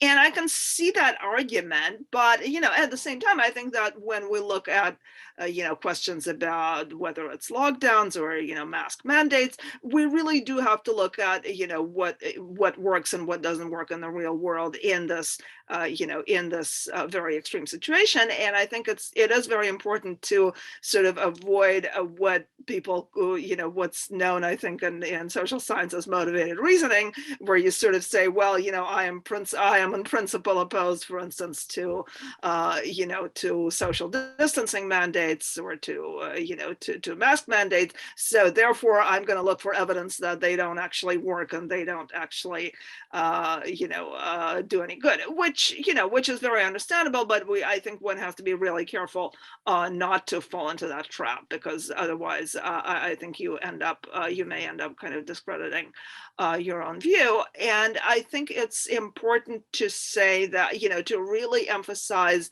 that this is a unique situation, and that, you know, what may be acceptable in this case doesn't extend to sort of, you know, normal life, you know, under normal circumstances, because I think there has been a push, you know, among a number of people on the left to say, well, you know, this is just an example of how we need to accept that government regulation and, you know, government control is good. And, you know, and we need to, you know, sort of accept that our, as a nation, like our skepticism of government regulation is really like hurting our response to the pandemic, and therefore we should change our basic sort of outlook. And, you know, my response to that is, well, you know, we do not constantly live in a state of emergency. And I think that's, you know, we do need to look at, you know, what action may be appropriate in this situation, but, you know, it's action that's appropriate to an emergency. It doesn't mean that we generally need to reconsider, you know, our view, for instance, of the balance of rights versus responsibilities, you know, or, you know, rights versus, you know, restrictions that the government may impose again, in this emergency situation. And I think it's, I think that really should be, in my view, should be the sort of focus of libertarians on this issue, which is that, the lessons from an emergency really should not be extended to sort of normal life, because we do not want to turn everyday life into a constant emergency. Thank you so much for sharing that. Thank you very much. Wonderful answers, and thanks for coming today. Thank you. Thank you. Though we're nearing our time anyway, I'm going to relinquish the moderator privilege to my colleague, Dr. Carrie Montgomery, our Director of Campus Life, to see if we have time for one final question that was in the chat, and also to thank you both and close things out. So Dr. Montgomery, you are now in charge. Thank you. And I'm here. Hi, thank you again so much for joining us today. I'm sorry that I've been off camera. I had some meetings that went much longer than expected, so I've been kind of sneaking in from the back. Really enjoyed hearing from you both today. Do you have time for one more question that's in the chat? Sure. Sure. Okay, great. This is coming from Alexandra, who I know has been having some connectivity issues this afternoon, so she's stayed off camera. So she says, good afternoon. I'm studying political science and planning to have a double major with journalism in order to become a political journalist. I'm very inspired by your careers and accomplishments. From your experiences as a journalist, how do you think modern day journalism has influenced present day war, especially with the Russian invasion in Ukraine? I think I can tackle that one. I mean, I think it's very clear for some time that journalism can play a major role in bringing the world's attention to what's happening in wartime. There have been times in the past where, that role has not always been positive, because, sometimes skewed and sensationalist reporting can change opinions in ways that aren't necessarily, consistent with the facts. And during the 20th century, there have been instances of, the media kind of whipping up a frenzy that led to involvement in wars. I think there are a lot of questions have been raised about the coverage of the war in Iraq and the issue of the weapons of mass destruction, where, a lot of people, I think, have made a good case that, many newspapers sort of too unquestionably fell into accepting the rationales that the US government was giving at the time, and there wasn't enough skepticism in examining that case.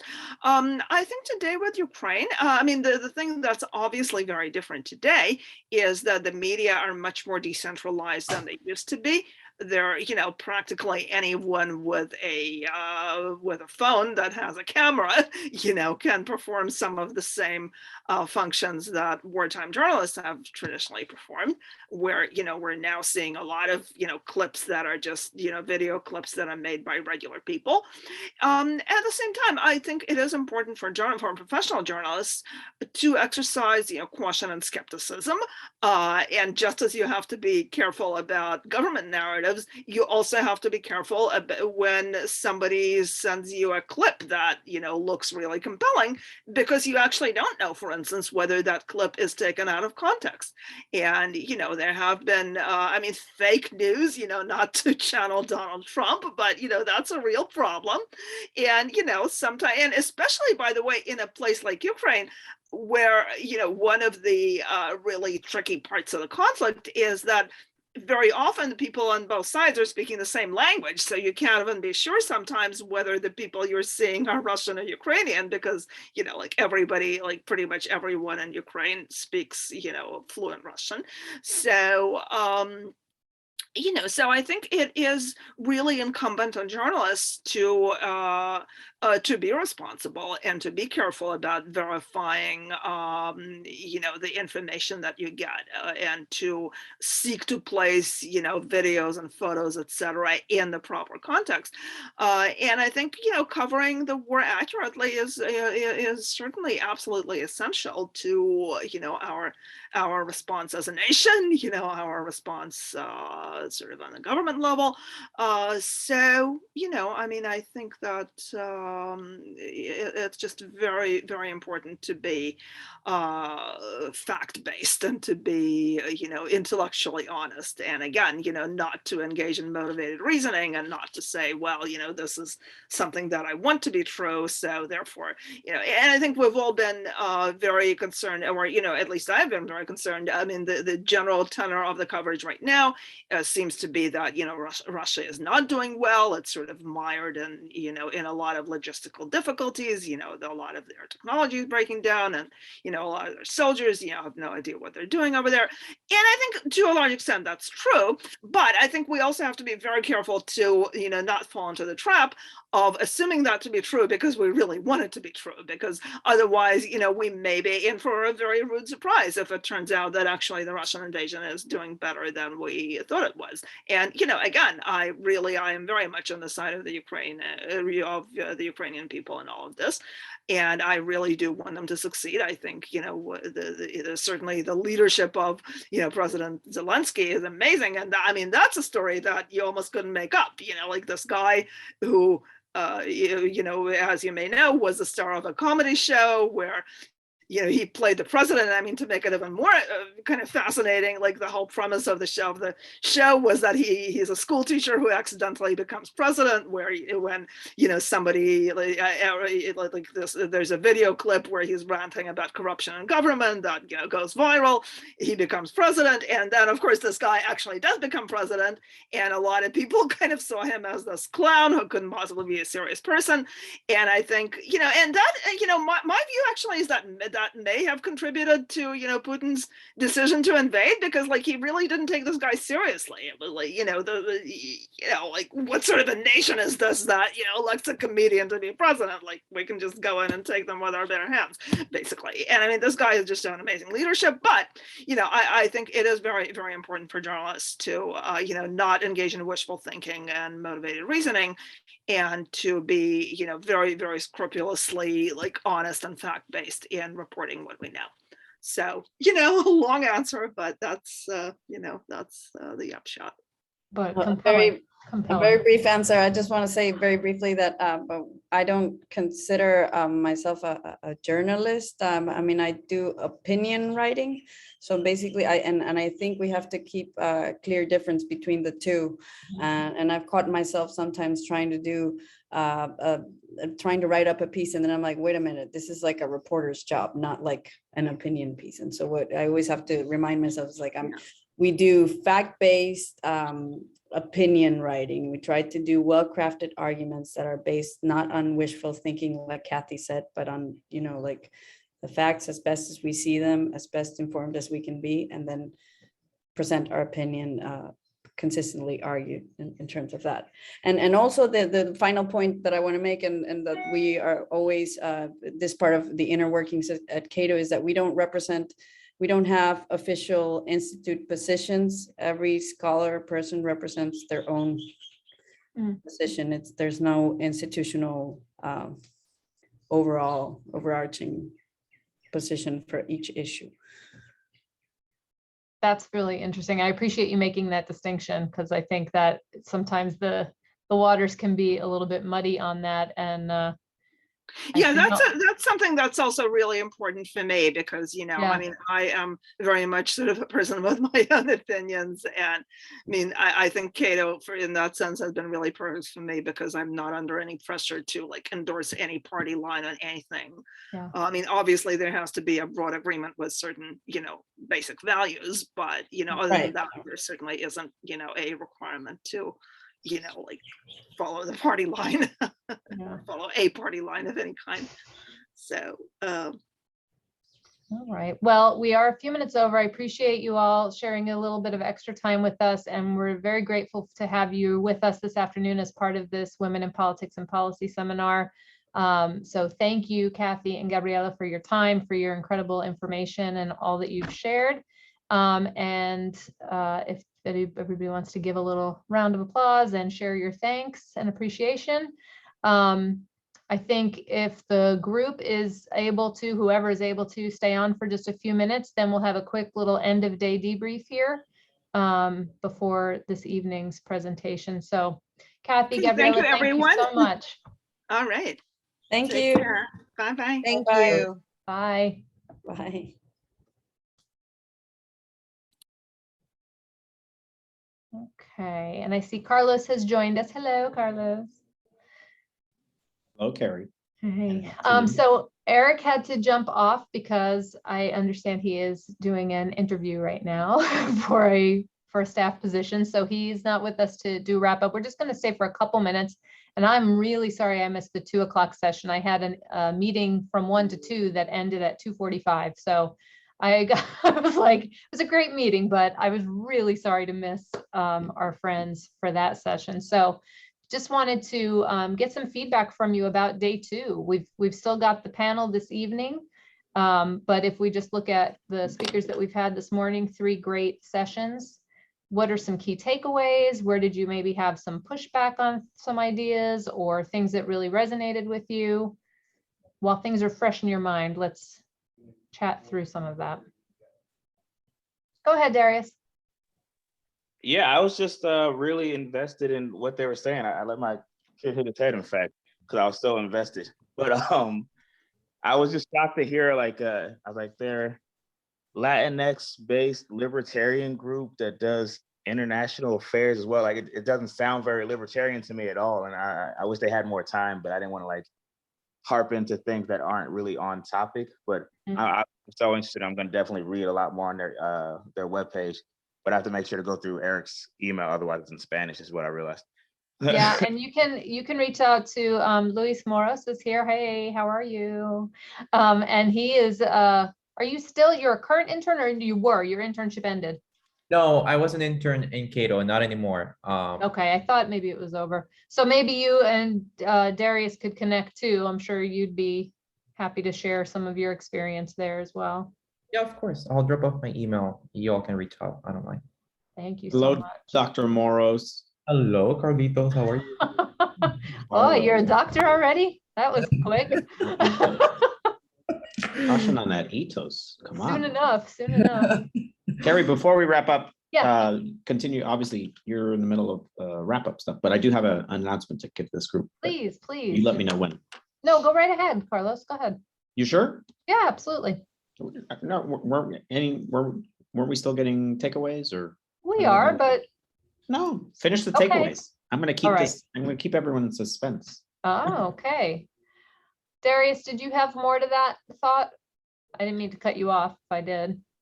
No. Again, not really super topical, but just as someone who defined himself as a libertarian during high school, I was very interested because I was like, these weren't really the things I prescribed to, which is why I stepped back a little bit, because I was like, well, I do care a little bit more than what I think that I did initially when I was like, ooh, libertarian's great. So hearing about them and what they would feel about, you know, how so many people are prescribed to a 2-party system and like, oh, it's the throwaway of your vote. So I'd love to know a lot more about them. So I have to read up, but I'm really appreciative to see them here today. Excellent. I will say that's one thing. There are many things to Eric's credit, but in particular, what I appreciate is that when he's curating these agendas, he's bringing in perspectives from so many different angles so that you really get a full 360, hopefully usually 360 approach to whatever the topic is. So I'm glad that you enjoyed that session. Where's the applause button? Oh, there it is. So Eric. Kiyomi, what you got? Yeah, so I particularly enjoyed the second session a lot. I feel like it was very, very insightful onto like how they organize and how they promote a lot of their ideas, especially within the political landscape that we have, and they spoke a little bit about like DC dynamics, which was really cool. They kind of included how, you know, like you expect the House or the Senate to change after, you know, you have a president elected from a different party. And it's really cool how they discuss that in terms of how they navigate like policy and how they promote policy, and like the timing of it is super important. So it was very interesting to learn and very interesting to see how they navigated that and what in particular they chose to do regarding certain subjects that they were trying to address. Mhm. Good. Miriam? Yes, I really enjoyed the first one because for me it was more like I felt it more personal because she was an immigration lawyer. She worked on Colombia. She worked had not only national but international experience. Mhm. And as soon as I met her, she was super open, super passionate about immigration. Every question that she asked, she explained everything in detail and even giving us the definition of each legal term. So it was like, oh my God, I actually understand what you are trying to say. And the last one, I really enjoyed because I think that we are in a system where it's only Democrats and Republicans. Yeah. We don't see in the middle ground. So it was really nice to see other perspectives in the political system. Good. Make sure Eric knows, gets that feedback. Prachi? Yeah, hi. Well, I'm just so excited. When I saw Gabriela, I was like, what in the world is this? That was the cherry in the cake, you know? And there are 4 things that caught my attention today. And I was like, as a Venezuelan, I never learned about different, what is conservative, what is liberal, what is I literally, they were talking what is this, what is that? I was like, I learned so much today.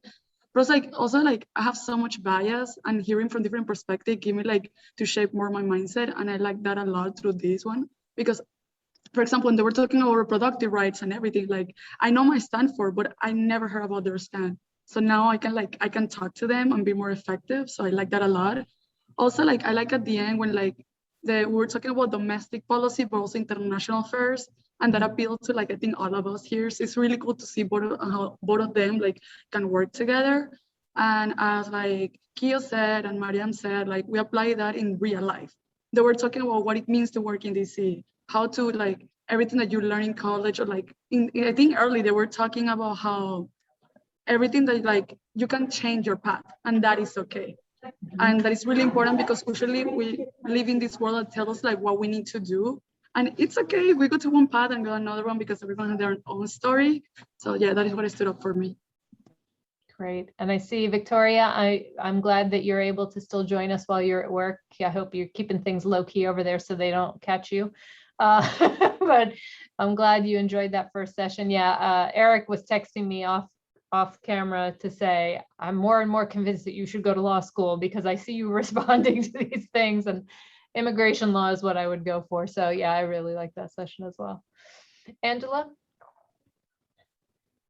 I loved all the sessions today. The first session was so good. I really, really, really appreciated having her on, the immigration lawyer. Yeah. And then of course, the second session for me, like Prachi said, for the session we just had, how, she saw herself in them. I saw a prototype of what I'm reaching for in the second session. And it was really nice to actually see a policy agenda, a real life policy agenda that's been presented and legislated, especially on topics that are dear to me. But I want to say, Eric did such a fantastic job. I didn't know that the questions we were asked for the application were going to be used to to put together the speaker panel. So I just want to say, I know he's not here, but I really appreciate his bosses, the detail. Yay!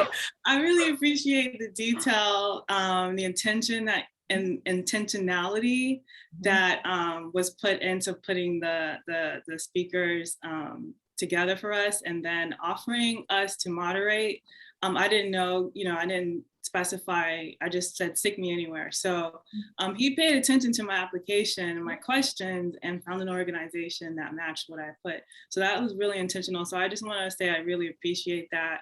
And it just helps me to appreciate FIU a little bit more by him doing that for us. I'm very happy to hear that. I will say that I'm very happy Carlos heard that. Yeah, no, but it's something we're making sure that we even get better at. Consider us, Carrie, Eric, myself, as your Sherpas, if you will. Welcome to the FIU and DC family, as I like to tell everyone. But when you're in these dialogues virtually in person, we kind of have the expectation that Angela, just like you're commenting, that you're helping drive the agenda. You're helping drive we don't want our students in the talent lab to be, passive, because that's not who we attract. You all are already doing amazing stuff. So that also means, helping drive the questions and challenge, what you're hearing, throw your own, curveballs to see, how that works out, be Socratic in some ways, continue to ask questions of yourself and others. So. Yeah, I think, I came into the DC fly-in program with the Campus Life program after it had already started. So this had been going on for a couple of years before I became involved with it. And I've really enjoyed the process because we're looking in that application process for people who are really invested in whatever the topic is. You don't have to know everything about it, but you have to have a real interest and be able to, to articulate what that interest is. And so he's always been really exceptional at the program is not formed before we go through that application process. We know we're doing a Women in Politics and Policy fly-in, but what is of interest and import to you all through that process is what's teased out. And then that's how the program is shaped, because it's only useful to you and to a future career potentially, and in the DC sphere and in policymaking, if it's useful to you. So hopefully these conversations help you say, yes, I'm more passionate about this topic now that I've seen how it can actually be in action, or dear God, no, that's nothing like what I thought it was going to be. And so I'm going to redirect myself. And we've seen both of those things happen. We've seen people say, you know what, it's not what I thought it was going to be, but I heard this that's really interesting to me. And so I'm going to pursue that. We saw that with, in particular with our future of, oh my gosh, what was that one? It was the one that we did right in the heart of COVID. It was health and equity, economic inequity. It was an equity and access kind of thing around healthcare and COVID. And there were a couple of people who had no interest necessarily in policy, who completely said, oh, never mind this, I'm doing this. So we've had a couple of people change paths. So anyway, I'm very glad that it was impactful for you. And it was actually the Women in Politics and Policy fly-in last year was the first time that Eric thought, why don't we have some of the participants moderate these sessions? And it was so successful that that's what we're doing now for all of the virtuals. So I'm glad that you all are enjoying that. You're doing a fantastic job. I am so sorry I missed that 2 o'clock session, but everything that I've seen, you're doing great. I do want to be mindful of your time. Yeah. And I want to go ahead. No, I was just going to say Ashley has her hand raised, but Ashley? if you can hang for 1 minute, Ashley. Carlos, if you want to go ahead and make your announcement. No, Ashley first. Okay. All right. Yeah. Go for it.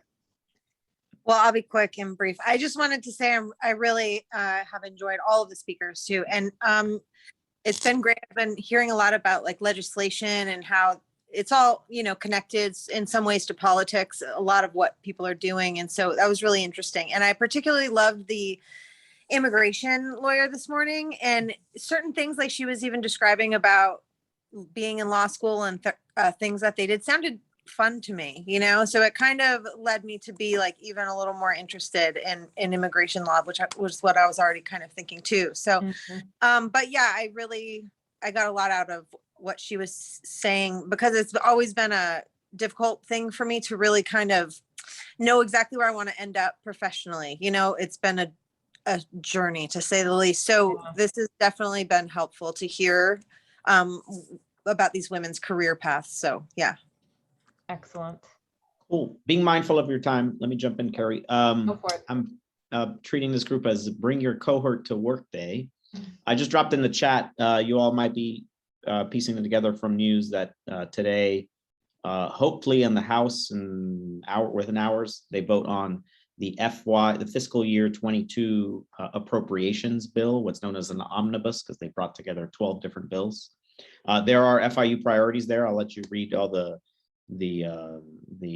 scientific gobbledygook engineering words, but there are key priorities there that our delegation has been involved in advocating, making sure we're inserted there. So you can also lean on folks like Luis, I know has been interning in the not only just a congressional office, but the office of the chairwoman leading the House Appropriations Committee. So so that's FYI. In the spirit of women in politics and policy, this afternoon, I'll be pulling away now. We are hosting here in Washington, wanted to drop in another link, a woman by the name of Melody Gonzalez. She leads what is known as the White House Initiative on Educational Excellence and Equity for Hispanics. This is one of 4 different advisory groups that this was started in the Clinton era, and it's each administration may rename it slightly, but it's in essence one of 4 groups. There's an HBCU advisory group. This is primarily for folks that are engaged in with Hispanic serving institutions or minority serving institutions. There's an Asian American and Pacific Islander group advisory council, as well as a Native American and tribal colleges advisory group. So Melody's visiting us here at FIU in DC. She's leading important work. So we'll be checking in with her. And also 2 bits of news, because we like to break news here. And I see Jamil, you heard this, I think yesterday, I'm losing track of the days, but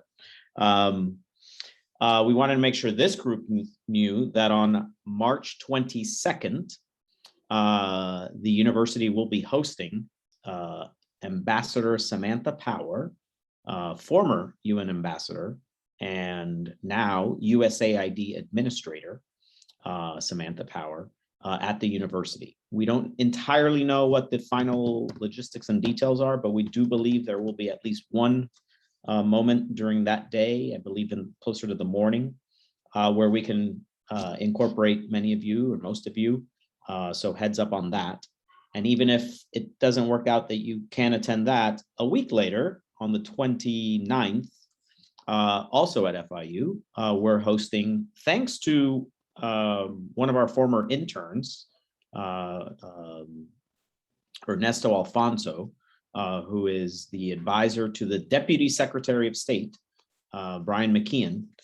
He will be on campus as well that day. So if it's, hopefully we can get you all into both if you're able to, but talk about, in particular with Ambassador Power being there.